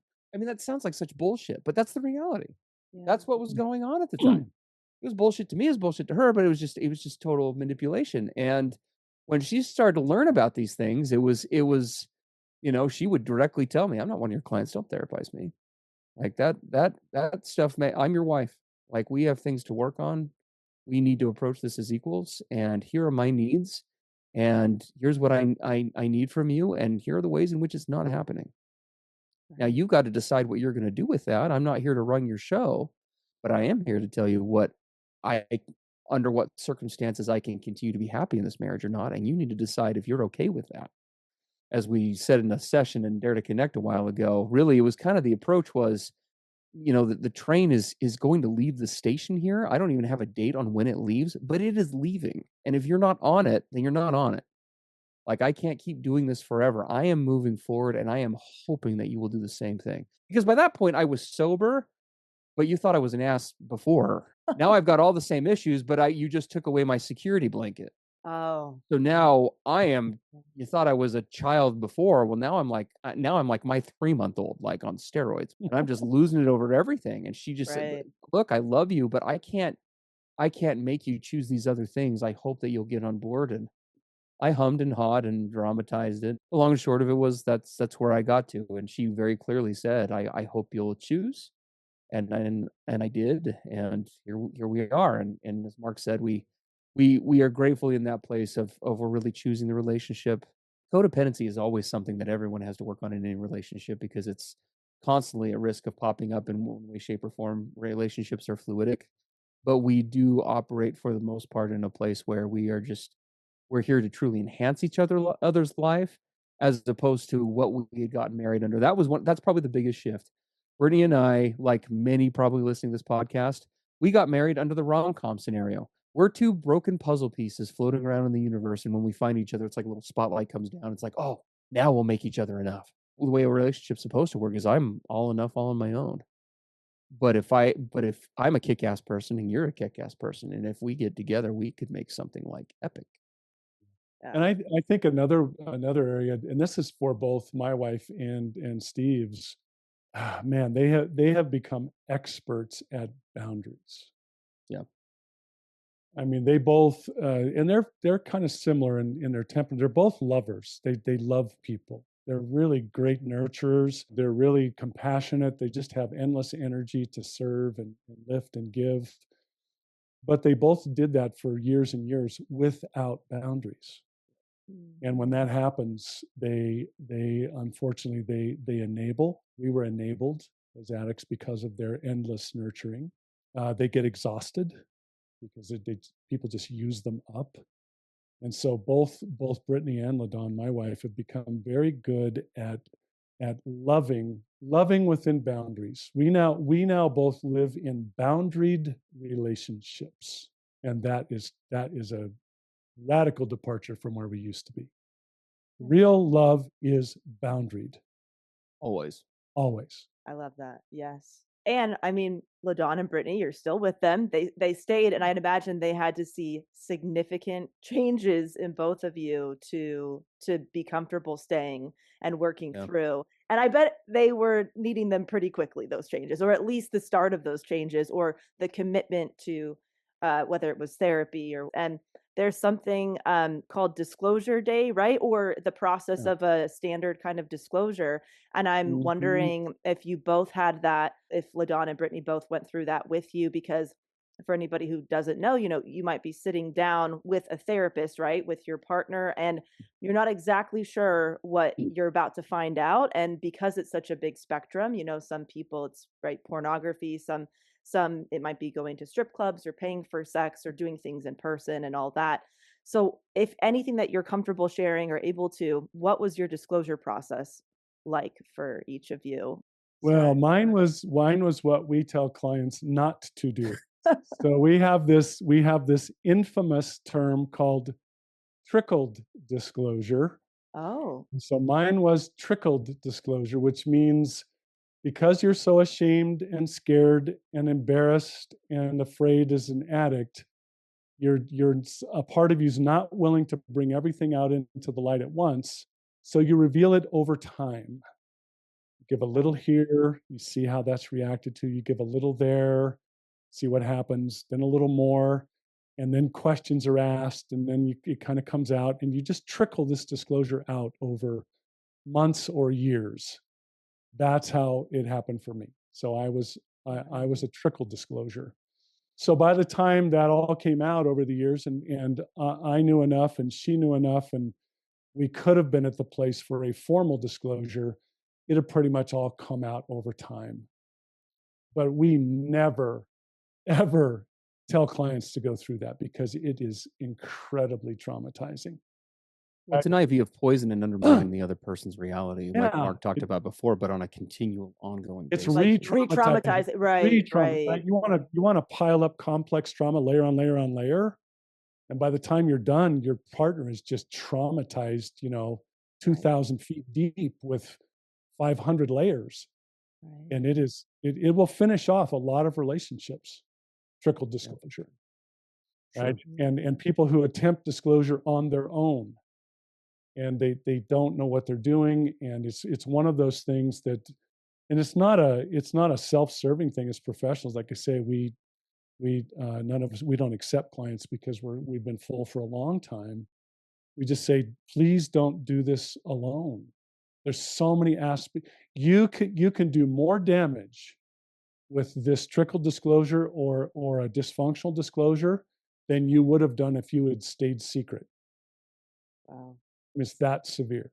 I was very open about this stuff, again, in a very naive, clueless way with my wife. So there wasn't a lot to disclose that way. Where I would say that it was a trickle pain drip, let's call it that, was as my wife grew in her awareness of what was going on and the significance of it, as did Right. I. Right, our eyes kind of became more open. The signs started to mount. The writing was starting to be more on the wall. The manageability increased, and so from that perspective, I guess you could say that my wife's, what I term her healthy naivete, was stripped from her in that way, because it was like, okay, I now get to face this head on, because, well, this is my terminology, not hers, but this wingnut isn't getting it together. So he's not going to lead out in this. I guess I need to. And so there was and I hate saying it this way. It's sad, but it's true. It was a loss of innocence. That's really what it was. It's no partner should ever look at their spouse and wonder, were you sexually exclusive to me today? No partner should look at the other and wonder that. It's not what anybody signs up for in a relationship. Nobody sits in a marriage ceremony or sits down and moves in together, whatever the commitment looks like, and looks at the other person loving in their eyes and says, "Gosh, I just can't wait till you screw me over." Right? It's something that these amazing spouses that are listening to this, you didn't ask for it. You did not cause this. This is not yours to own. We speak from experience when we tell you this has so much less to do about his genitals and what happens with them, and so much more about his ability to stand on his own 2 feet emotionally, regulate, connect with life, and, as we say, face life on life's terms, or the lack thereof. Yeah. Right. You both talk about having so much love for LaDawn and Brittany when you were in active addiction. Both things are true at the same time, right? You love your wife, and this is also happening. So what kind of things are going through your head when you're in like an addictive behavior mode, I guess? Are you telling yourself it's okay? Are you saying this is bad, but like, how are you compartmentalizing that type of thing? Such a good question. It is a good question. Such a good question. Everybody buckle up, because this is going to sound bizarro, some of the stuff we're going to hear next, but here we go. Well, there's a reason we call addiction insanity, because to a non-addict, you just think that doesn't make any sense to me, and it doesn't make any sense to us in addiction either. But I absolutely loved my wife. I mean, I was crazy about her from the moment I saw. I call it love at first sight, and we had a great courtship, and the first year and a half, kind of like Steve, first year and a half of our marriage or so was really pretty awesome. But it was the pink cloud, the honeymoon stage. She kind of was my replacement drug, frankly. And it went pretty well till the novelty of that wore off, and kids were on the way, and full-time school, full-time job, and pressure and stress. And I ended up going back to my old standby that I learned as a kid to cope. And for me, I kept it all secret, but I wasn't in denial about the severity of it. I knew it was bad. I knew what I was doing was an absolute, complete opposite of my value system, what matters to me, what I care about. I was acting completely opposite of what I felt was my true self. But the addiction was so powerful. That link when I was a kid, when I got that chemical infusion from those visual images and masturbation and climax, and we could go through the whole neuroscience of what that is. When I linked that to how to be okay, to how to cope with life, who, a kid with a birth defect, for really gorgeous people to accept me, over the screen. These gorgeous people are engaging with me with their clothes off intimately. I must be okay. We could go through all the layers of what that whole thing meant to me. That welding was so intense, and that chemical bonding inside of me, that I really felt absolutely compelled with no choice to say no when it would hit me, and I would run to my outlet. It was like another person took over, and the real me just sat off to the side until it was over, and then all the catastrophic results would take place. It was literally that real, and I knew it, and that's why it created that duplicity inside, that absolute contradiction, that fracturing, that became so severe that, as I said, it pushed me to nearly taking my own life, because I couldn't live that way anymore. And so I was very aware of just how bad and severe and duplicitous and awful. I underestimated what it was doing to my wife, because again, it was secret. I'm not hurting anyone. I'm just looking at this privately. It's not like I'm out physically sleeping with people, right? So there was a diminishment and minimization in that way, for sure. Okay.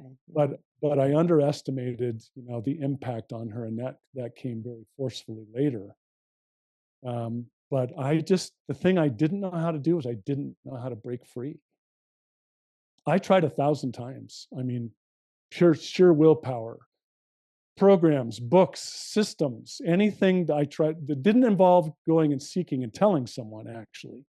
I did all the on your own things that you just look at all the self-improvement systems on my shelves from years and years and years. This next one will be the one that does it. I know it will. And everything failed. And just imagine when you've tried, quote, everything, and you are still trapped. Now where do you go? You are the biggest loser, the biggest worthless piece of crap that ever walked the earth, because you see other people getting better, but not you. I remember, in fact, we did this in our Dare to Connect program with AI. Is kind of scary, but you can describe a scenario to AI and it will produce a visual image for you, a drawing of all sorts of things now, right? Yeah. And I described to AI what it was like for me to be trapped in addiction. I said, I'm sitting in this deep, dark dungeon, lying in filth and putrid stuff. I'm just sitting there, shackled to this wall in all of this horrible, awful stench in putrid environment. And I'm looking up through the window up there and watching all the people walk by having their happy lives, and I can hear their joyful voices. They're living life up there, but I'm down here in this horrible cell. And right in front of me at my feet is the key to unlock my own shackles and walk out anytime I want. And that's what it was like. I had that image in my mind for years. That's how I saw myself. You had the key. The That's key gotta was be right at my feet. That's the hardest part, is nobody's keeping you there, and It you was have me. that. And it's like, why don't you leave here? Why don't you just unshackle yourself and walk up the stairs to all those people living life up there? And I couldn't. I couldn't leave that relationship. It was just so hopeless. Steve, what was your kind of compartmentalization, I guess, process like? The justification that I think runs in the mind of an addict, it really is, and it is weird because you know, being in recovery as long as I have, you kind of have it's like you have two people in there and they have these conversations, and the one's like, this is batshit crazy, and the other one's like, I know, but we did it. For example, this is definitely one of the more out there ones, but I distinctly remember, and it seems so silly now, but I'm sure some that listen to this can relate. Well, this, watching this, really, she should be grateful. This is going to help me be better in bed. Mm.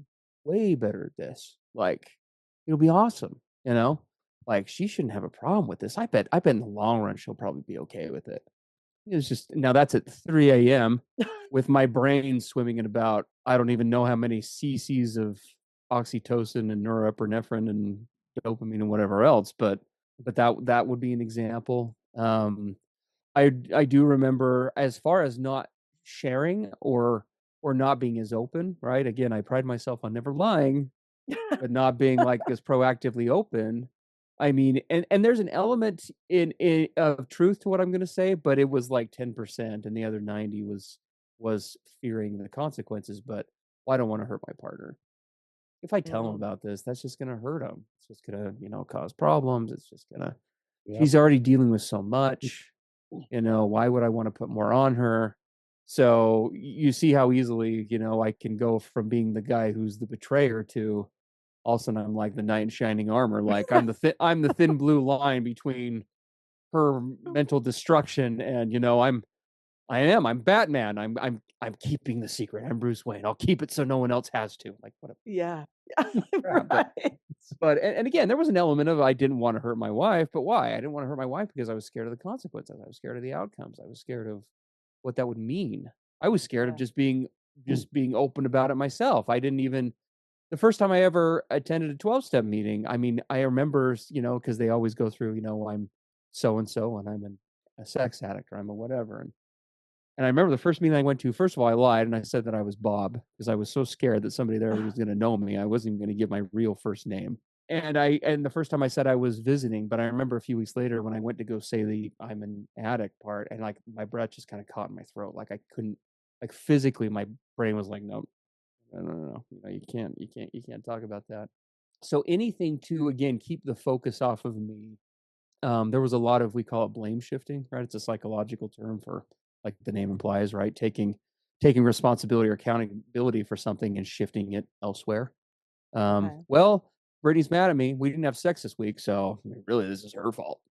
Really, when you think about it, this is actually on her. I mean, anything to make the cognitive dissonance go away, right? Anything to make it okay or not as bad, or whatever the case was. That was always so minimizing in all of its forms. But I would deliberately start fights with my wife after I would act out. And one of the reasons why is because as long as she is angry, I don't have to see her sad. Interesting. Which sounds really sick and twisted, but it's true. And it's very relatable for a lot of guys because, again, anger, I can handle anger. I don't want to see my wife in pain. So I'd much rather have her yell and scream at me. Because the other thing, what's the other thing? It's vulnerable. And remember, we're like vampires to light. It's just like you just recoil it from it at all costs. So we do crazy things like that. I do crazy things like that. I'm going to double down and make the situation 10 times worse. Yeah, I'm going to be a total blankety blank, in all these other ways. Oh, by the way, I broke my sobriety commitment again to you. And I just buried in a sandwich of all this other nonsense. Again, sounds insane. But in the addict brain, makes perfect sense. Right. Like you said, anything to make the cognitive dissonance. So even if you do have a little, okay, wait, we know this is not good. I'm sure that other voice is so much stronger in a lot of ways. Yeah, like an alcoholic, right? You start to feel something. So what do? You just drink more. I'm just going to double down. Those are some of the dangerous times for an addict, because those times are when addicts statistically are in some ways most vulnerable to escalations in whatever addiction they're on. Whether it's going on to a bender or moving the behavior from porn into the real world or whatever the case is, that's where there's a lot of risk, because when you pair the fact that you've already gone this far with that discomfort and sense of invulnerability, you mix in a little justification, and that is one toxic soup for bad shit to go down. So. Based on something you said, Steve, I have a question for you, Mark. So, Steve, you kind of mentioned this lying by omission situation where, well, if she had asked me the right question, I may have been honest or that kind of thing. Like the right question's really important for you, right? So, Mark, I'm curious to know, did LaDawn ever straight up ask you, are you using porn? Do you have an issue with porn? Or was that not even on her radar that this could be part of the issue? It kind of wasn't on her radar. I mean, Okay. when I say I was stealth, I don't tell my clients all the ways that I was stealth because I don't want to give them ideas. Ah, But I was stealth. I mean, to the place where it was so ridiculous that it took up the majority of my life. When I work with clients, I say I'm probably the top 2 or 3 worst addicts I've ever treated in my career. One of them is me. But when I say I was an addict, it was 24/7. I was either fantasizing about it, actually engaging in it, or fighting the doing of such. One of those 3. Fighting it, giving in, or coming out of it. It was 24/7. It took up all the energy of my life. It's why I wasn't present. I couldn't show up for others. People say, "Man, he's so capable. He's just so smart. How come he doesn't ever go anywhere in his life?" It was so confusing to people. Some of the trickier ones are where you get the guys that were the opposite of me. They're charismatic. They're CEOs of companies. They're successful. They're everything everyone could ever dream in a man, and they're living the secret life. And then in some ways, that's even more shocking when it comes out. Right? But yeah, so she didn't know. She didn't know to ask. right. And because I lived such a double life, it was just crazy. Because I was so scared of being found out that I would go to every length to keep it secret. Even altering my mood. If I knew I was getting moody because I was in a bad place because I just acted out, I'd put on a happy face and I'd actually use happy words and try to throw people off the track. I mean, it was like Steve said, it was 3 full-time jobs. Yeah. Just to keep living in that place. So yeah, she didn't know. Well, and I'll throw one more thing on the fire while we're talking about this because it just kind of came to mind. Because this wasn't a conscious thing, at least for me, but kind of almost the subconscious nefariousness of addiction and how it works in the brain and how bizarre it can be. Because we think about this accountability piece all the time. In our culture, we think of accountability and it's like getting confronted on Jerry Springer, like, you are not the father, or whatever. Right. Even in today's culture, right? That's very much the case. It's like an admittance of what happened. But is that real accountability? We work with guys all the time, and I definitely fell into this group where we were talking before about I'll never be able to overcome this. Well, that I mean, again, there are reasons behind that, and so we can have empathy for it. But at the end of the day, whatever else it is, it's also an abscondence of accountability. So, giving an example, like when a guy says, "You're right, I did it, I did everything, I'm the cause of all this." I'm working with a guy right now where this is the case. I screwed everything up. I effed it all up. I'm the problem. I'm the issue.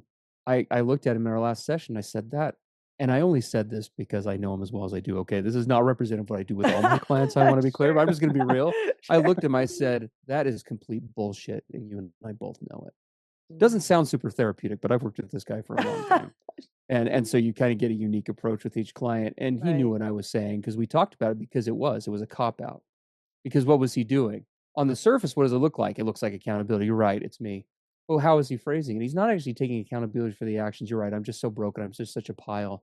I just, it's my fault, but in a sense of, but I can't really change it. Ah, And we talked about it through the lens and we just said, look, you can't fix this overnight. But because he wasn't actually doing anything about it, right? I said, right. you're being the victim. You're being the victim to this whole thing. That's not real accountability. Addicts love to live in extremes. And in this accountability spectrum, it's this way as well.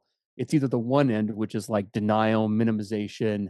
I don't have the problem. You have the problem. Like you get over it, all the way to the other extreme. And we oscillate between the two. It's like the ultimate gaslighting manipulation where we go to the other side. It's just like, I am all the problem. I'm everything and it's incurable and you're just better off without me. And when you talk to the vast majority of spouses that we work with, they're not looking for that. They're not looking for a guy to go shrink in on himself in sackcloth and ashes and just say, I'm not worthy. They're looking for him to say, you're right, I screwed up. What can I do to change? What's one thing I can do to start on a path of something different? Right? Because they're not looking for the guy who's going to go all pride, crazy. And that's the part we usually confront. But that other part is just as damaging, where a wife looks at a husband and he just says, you're right, we're screwed. It's Mm, almost more damaging in some ways. And so Yeah. anyway, just a thought. Well, I had another question for you, Steve, about you said that you were open with your wife in the beginning about what you were going through. Did you feel like that sometimes almost did that give you permission in a way? Well, in the sense of, well, I mean, I told her that this would be the situation. Did that help with the compartmentalization? Was that in a sense, was there forethought with revealing that up That's a front? really good question, and I'm trying to think back. I don't believe so. It Okay. would not shock me if at some point down the road in my psychotic thinking, because that's really what it was, that probably came up, but not initially for sure. It was because again, I this is just how naive I was. I mean, I got married at 22. My wife was 20. I mean, Hmm. we were just we because we knew each other for like 6 years before we got married. Like we were just like, we're gonna kill this marriage thing. These other people are morons. Like we just had no idea what we were talking about. We just had no clue. And after after things kicked off, yeah, it wasn't a justification, but it was. I will say it was much more of a fear for me, and I did try to conceal that from Brittany because even as I was telling her, "Oh, look, this is just an isolated thing," and part of me really believed that. Hmm. I'd been sober, quote unquote, by that time for a year and a half, and but that didn't mean I'd actually worked on anything. The consequences of continuing in my behavior were so great that I stopped, but I hadn't actually changed anything. So I was really just a recovery time bomb. Like this was going to happen at some point because I hadn't fixed anything. I hadn't addressed the issues. I just abstained, right? Right. And so when that did finally happen, even though I was saying that and I wanted to believe it, something in the back of my mind was just like, this is not done. And I was good for like another month or month and a half, and then it happened again. And the next time it was like 3 weeks and 2 weeks, and within like a period of 6 months, it was like back in the old days, after a year and a half of none of that. And so what we had convinced ourselves was this distant memory of an issue. It very much just kind of came back full. I said I was completely stealthy, but I was aware of how bad it was. I hated it. You self-hatred becomes really intense because of the duplicity. But here was the thing. I said I tried everything. I tried 1,000 ways to quit, Right. but only on my terms. Of course. Ah, Yeah, agreed. I had tried right. 1,000 ways to quit, Mark, Me too. because reaching out to someone else and disclosing this whole secret life was not an option on the table. Not an option at all. No No. way.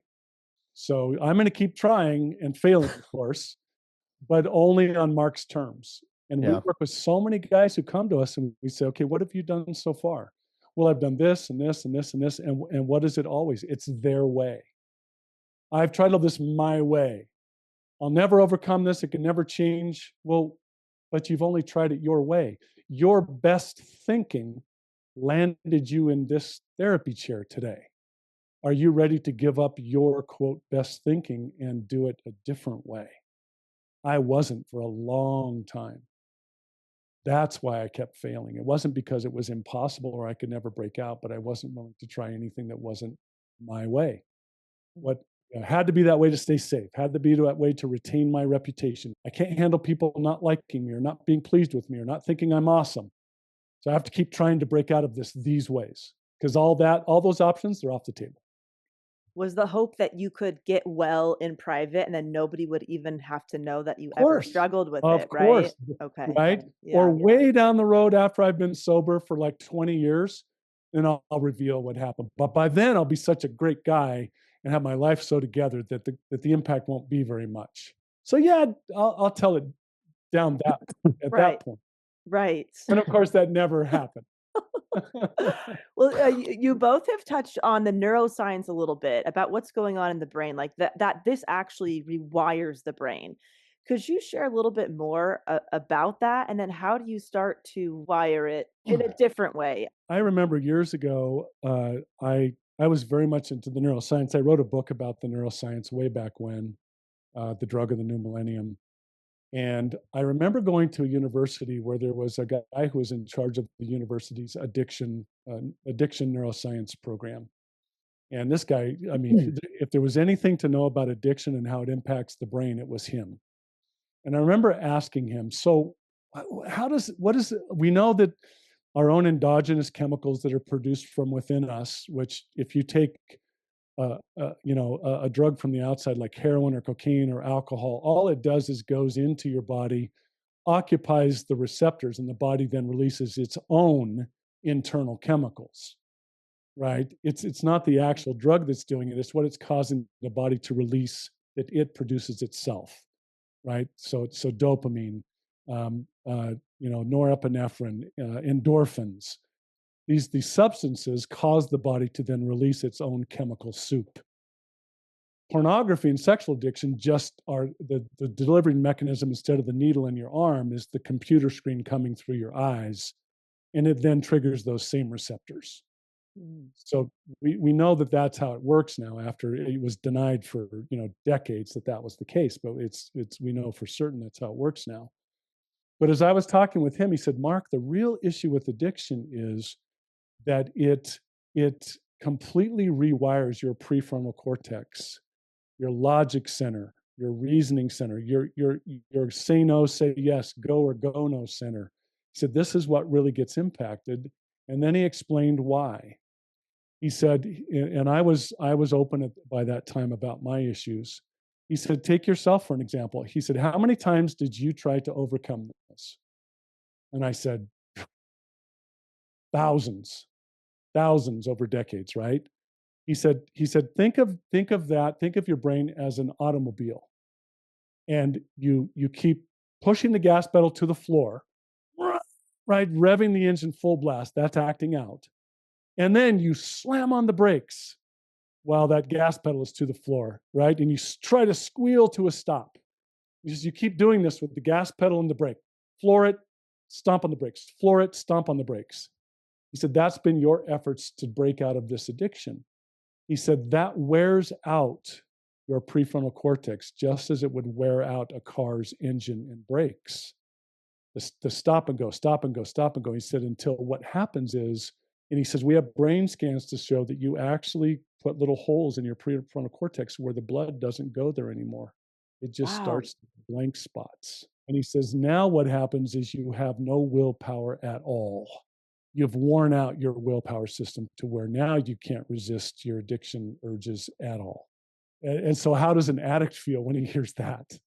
Okay, I'm toast. It's over, right? And he says, and so my second question after that was, can it be restored? Can the prefrontal cortex be repaired? And he didn't hesitate. He said, absolutely yes. And then what's my third question? How do I do it? Right? How? He drew this chart. He said, one line was amount of time, and the other one was difficulty. So amount of time I spend in trying to break out of this, and the difficulty of it. He says, if you were going to put a dot on this X and Y axis, where would you put the dot if you're going to heal your prefrontal cortex? And of course, I put it way up in the far, upper corner. Huge amount of time, huge amount of difficulty. This is how I'm going to come out of this, which is what I'd been trying for decades. He said, Mark, it's exactly the opposite. And he put this little dot way down here in the bottom left-hand corner. Little bits of time, little bits of effort, over and over and over, consistently every day. He said, I want you to start making your bed every morning. Never miss a morning making your bed. He said, you will start to restore the prefrontal cortex that you've broken with that willpower system. It's the little efforts, consistently engaging them over and over, repetition. And he said, you will fill in those holes over time. And he actually showed me a brain scan of a guy who had been an alcoholic for 17 years, severe alcoholism, showed the prefrontal cortex with all the holes. And it was after 7 years of really consistent small efforts, day after day after day for 7 years, the brain scan of a normal person who had never taken a drink, and his brain looked the same. Oh my gosh. They looked Unbelievable. And was the making of the bed, like that specific task, is that just basically the brain is building a new habit, or the willpower, you're doing it even if you don't want to do it in the morning? Correct. Some days are easier than others. Okay. Come hell or high water, my bed was made. But it's got to be little acts of discipline consistently. And what do we as addicts try to do? The big ones. We try to, I'm never going to look at this again. And we pound our fist on the desk. That's it. This is the last time. We try these giant efforts, and your brain's not capable of doing that. It's not possible. And so we get back to the tiny, consistent little things that are doable. And here's what happens. Once you do it consistently, after a week or two, you go, wow, I actually made my bed for 2 weeks. I wonder what else I can do consistently. Let me go try this. And so success builds upon success. The brain is evidence-based. You build evidence in the brain that change is possible. Even tiny, small, incremental ones then build upon themselves until you realize that more can be done. But as addicts, we try to just take the giant steps. It doesn't work because it can't be done. Now, we hear the unusual miracle stories where the guy woke up one morning and said, that's the last time, and he never drank again, or he never did whatever again. But for every 1,000 addicts, there's one of those. When those clients like leave my office, I always really wonder, is it really done? Because the guys that we work with, even though they do struggle with clearly, serious issues, and some of them even have serious mental health disorders, the vast majority of the men that we work with, like vast majority, they would be what a clinician would call like oriented times 4. Like they're aware of time, place, locale, who they are, what they're about, et cetera. Like they're clinically sound, but they struggle to be able to, like Mark said, these pieces of executive function they really struggle with. They have the hardest time, navigating, even though seemingly what to other people might seem as simple.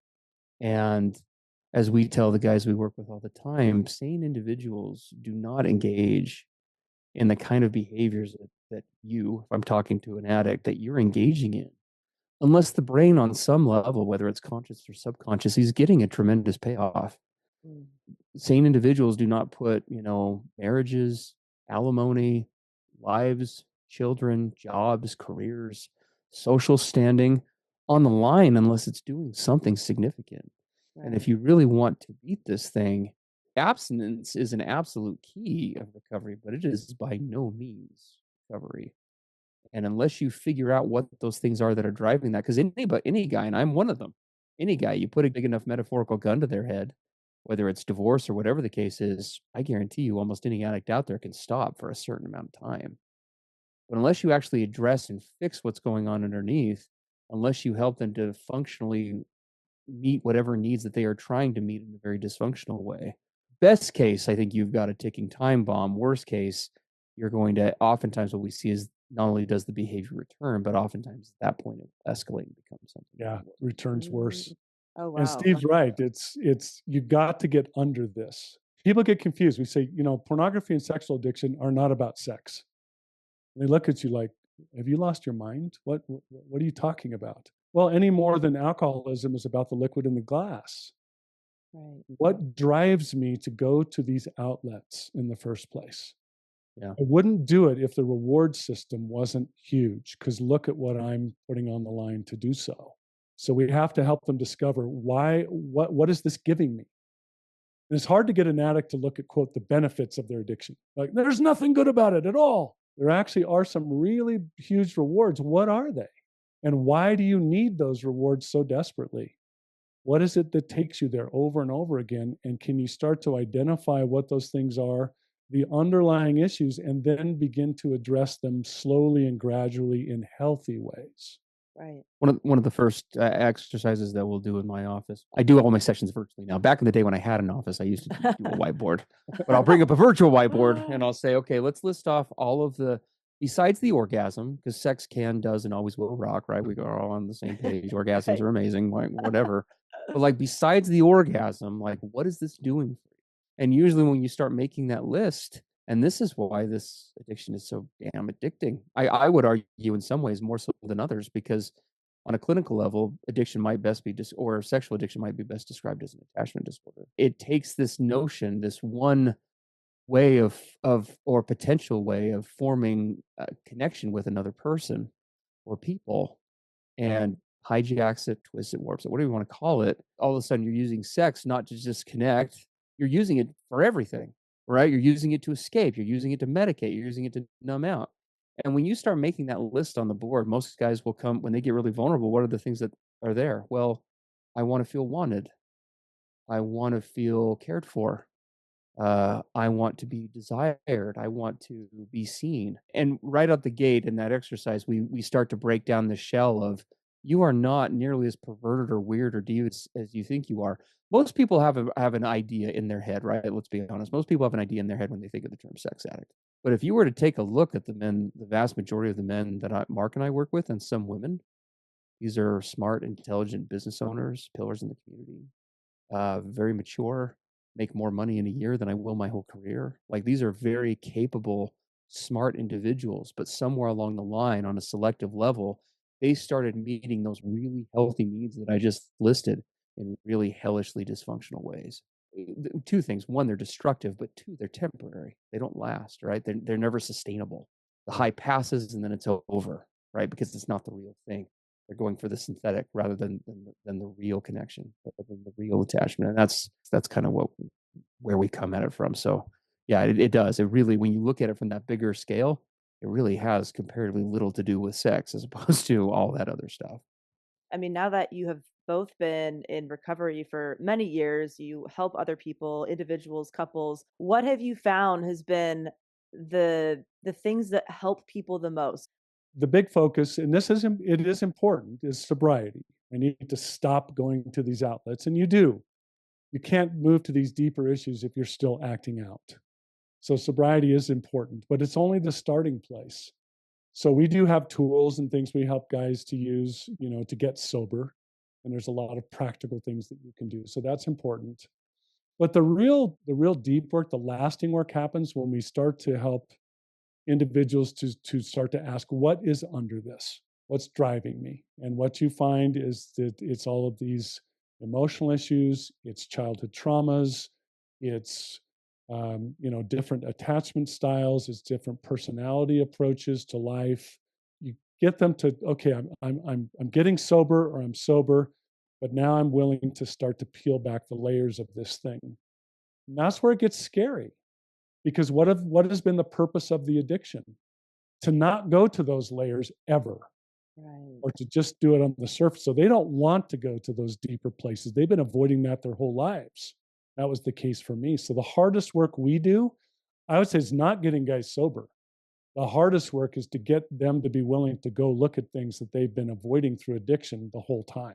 Yeah. And that's where the deep work happens. Oh my gosh, I never realized that it was about this. All these things that I didn't know were linked to this at all.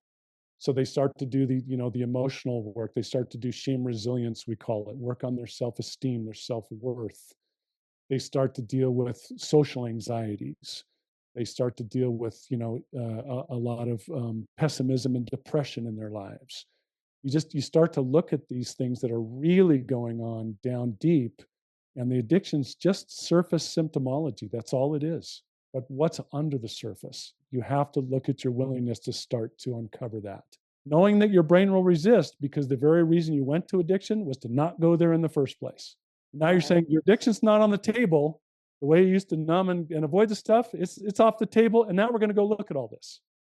I can't truly say no to something unless I have the choice to choose it. And when I was in addiction, I didn't have the choice to choose my addiction because it was choosing me all the time.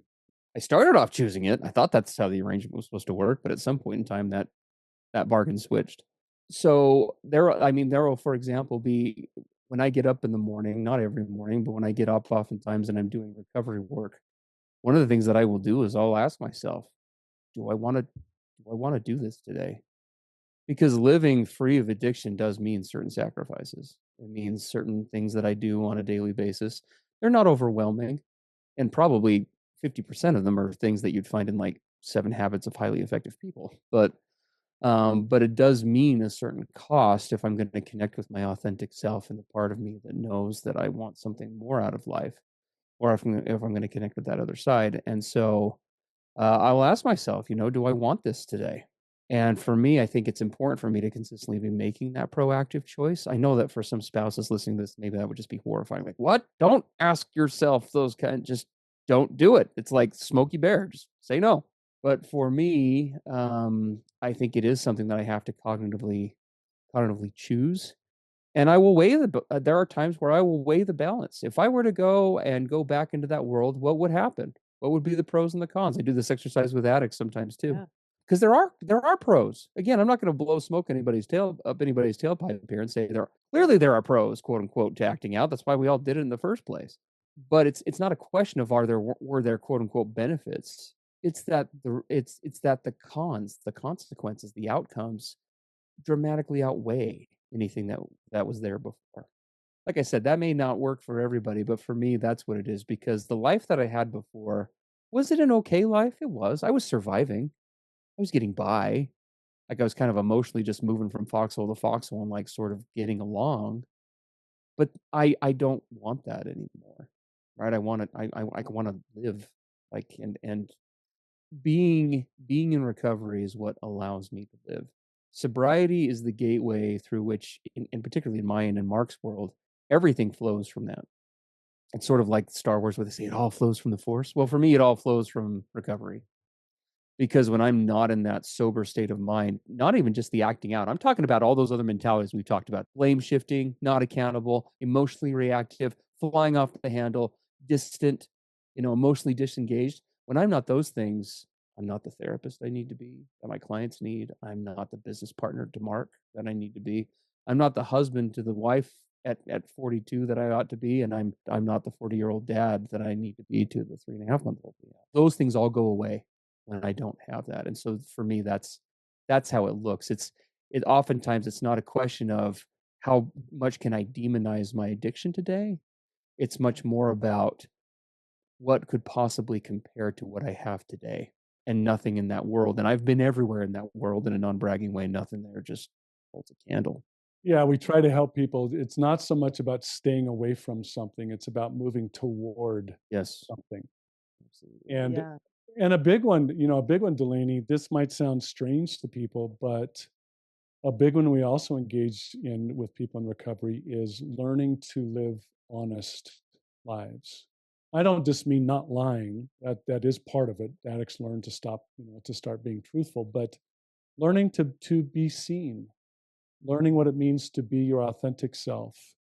What you see is what you get. Here I am, world. I'm going to interact with you from all that is me, the good, the bad, the ugly, all of it. We actually help addicts start to learn what it means to live that way. Instead of guarded with masks, with pretenses, with facades, with stories, with rational, the whole game they play, because they're so terrified of just living life transparently. And we talk about what does it mean to live honest at all costs. And once they discover what that feels like, there's so many of them that just I never knew what it felt like to live authentically. This is amazing. With recovery, let's say, somebody's committed to it. How frequently does maybe a relapse happen? And now that they're committed to living this honest life, what does that honesty look like? That's part of the honesty at all costs, where it really gets raw in the trenches. We have a principle, a rule, a standard among our coupleships that we work with. If I have a slip or a relapse, it's divulged within 24 hours, period. End of discussion, always. Now, there's a definition of what is relapse and what is a slip. And there's all sorts of debate out there about that. And people need to kind of look at all that themselves to figure out what that is for them and talk about it. But there's also a system of disclosing that relapse or slip. And what we encourage our addicts in recovery is there's a lot of personal work that needs to be done before that is disclosed to a partner. So if I've had a relapse or slip, I am going to spend my own individual time journaling about that. I'm going to engage my higher power. I'm going to figure out what exactly happened. I'm going to be honest about the details of what happened, but why did it happen? What led up to it? What were the steps days ago, weeks ago, months ago that got me to this place? I'm going to figure all that out. I'm going to take it to my outside support system that is not my partner or spouse, my group, my sponsor, my trusted people. And I'm going to tell them what I think I've discovered. They're going to give their input and feedback. I'm going to take that whole package, and now I'm going to present it to my partner. I had a relapse or slip. Here's what it was with the details that are needed. Here's why I believe it happened. Here's where I think I got off the track. And here's what I'm doing going forward so that this outcome is different next time. So what happened, why, and what am I doing next? That is always a part of sharing a relapse or a slip with a partner. It must be. Otherwise, it just becomes a dumping ground. Hey, this is what happened. But what changed? What's different? What's right? And now your spouse just becomes a scapegoat. We can talk about what that does to betrayal trauma, right, with complex trauma. And because couples are doing what we call daily check-ins with each other, that daily check-in is a natural place for that to happen. If there is a slip or relapse, it could be shared in that daily check-in. Very informative, yeah. For me, part of this is probably because of my past religious upbringing and distorted understandings of concepts like humility and, not being connected with your own needs and wants. But for me, where the change really started to begin after those catalysts, like Brittany confronting me, and where things really started to get invested for me was when I was able to, and I had to do this really irreverently, and I had to just say, you know what, screw everyone else. Am I happy? Am I happy? What do I want? And this is the crazy bizarreness, right, of the addiction, because addiction by its very notion is a series of selfish actions. But I was doing it, like many addicts, dysfunctionally in a way, because it was my brain in a really distorted, screwed up way, trying to compensate for the fact that I never put myself first in healthy ways, ever. It was always compensatory. And so I was trying to, among other things, trying to make up that difference on the back end. And as I started to love myself just a little bit, not a lot, but just a little bit, I started to ask those questions, just say, you know what? Look at this life that I've lived now for the last 15 years. Am I happy? I'm angry. I'm upset. I'm reactive to everything. I say and do things that I regret 5 minutes later. I'm all passion and impulse with no regulation. Is that who I want to be? Can I honestly say I'm happy with that? And if I'm not, then what do I want to be?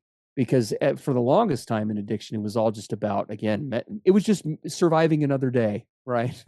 Mark knows what I'm talking about. It's just medicating another day. And when I started to think about it, the real answer was, if I let all that other stuff go, I would like to believe, I don't even believe it yet, but I'd like to believe that I was destined for something more than to get up, medicate my life away through sex and God knows what else today, go to bed and repeat it tomorrow. There's got to be something more. And if this is what I want, then what is it going to take? And when I started to see it that way, that's where I started to shift out of, I started recovery for externals, and everyone does.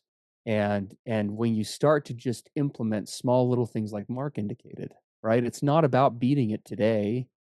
It's about this addiction, by definition, what does that mean? My ability to make choice is chemically and biologically and psychologically compromised. I can't say no to these behaviors right now by definition. So what can I?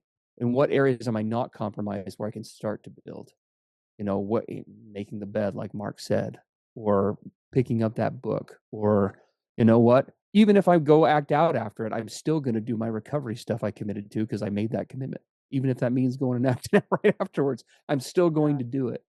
Addiction is always a downward spiral, but when you start to wage and exercise agency and control in healthy ways in the areas that you can, and you start to see yourself through a lens of maybe this isn't as hopeless as I think.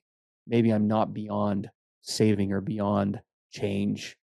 If you can just contemplate that for a little bit, I think that's what opens the door to, you do something, you see a little result. So you try something a little more and you see a little bit of a result. And then we move from there. Mark, Steve, this was unbelievable. I can see why and how you help so many people just by sharing so openly and honestly. I know that there's so much with this topic, but is there any kind of thing that we did not cover that you really feel like you'd like to leave people with? There's a big whole part of this that is for betrayed partners. A whole bunch of hope, a new way of seeing themselves, a new way of living boundaried lives, a new way of taking back their sovereignty, their voices, and going forward. So we want them all listening to know we're aware of you. This really is as much of a breaking free from something that's dysfunctional or something that's holding you back in your life or something that's holding your marriage back or your relationships or you just connecting in general. I had a colleague once at a conference, and I love the way he put it because it was so simple. He got up in front of the audience, and he has a skilled speaker, and he just said, here what are we doing? And he just said, we're fighting for love.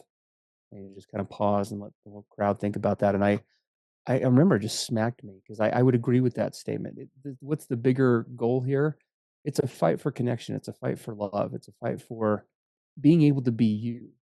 Because regardless of what makes an addict, quote unquote, or whatever degree anybody who listens to this finds themselves struggling, whether you're an addict or a partner, one thing that we know is being disrupted for you is you are not able to be your full authentic self right now. And that might be the biggest tragedy of this whole thing, as bad as the other consequences are that we've talked about today. That might be the worst part, is that loss of self. I mean, Mark and I, we spent decades of our lives living as somebody we weren't.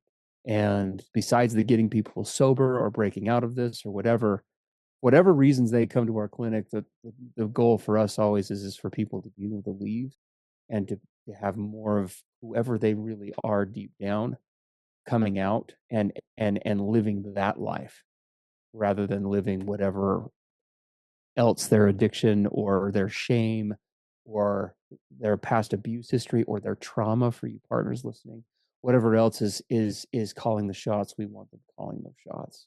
So wherever you're at on that journey, if you seek for that first, I think whatever that means for you, that's the best first step.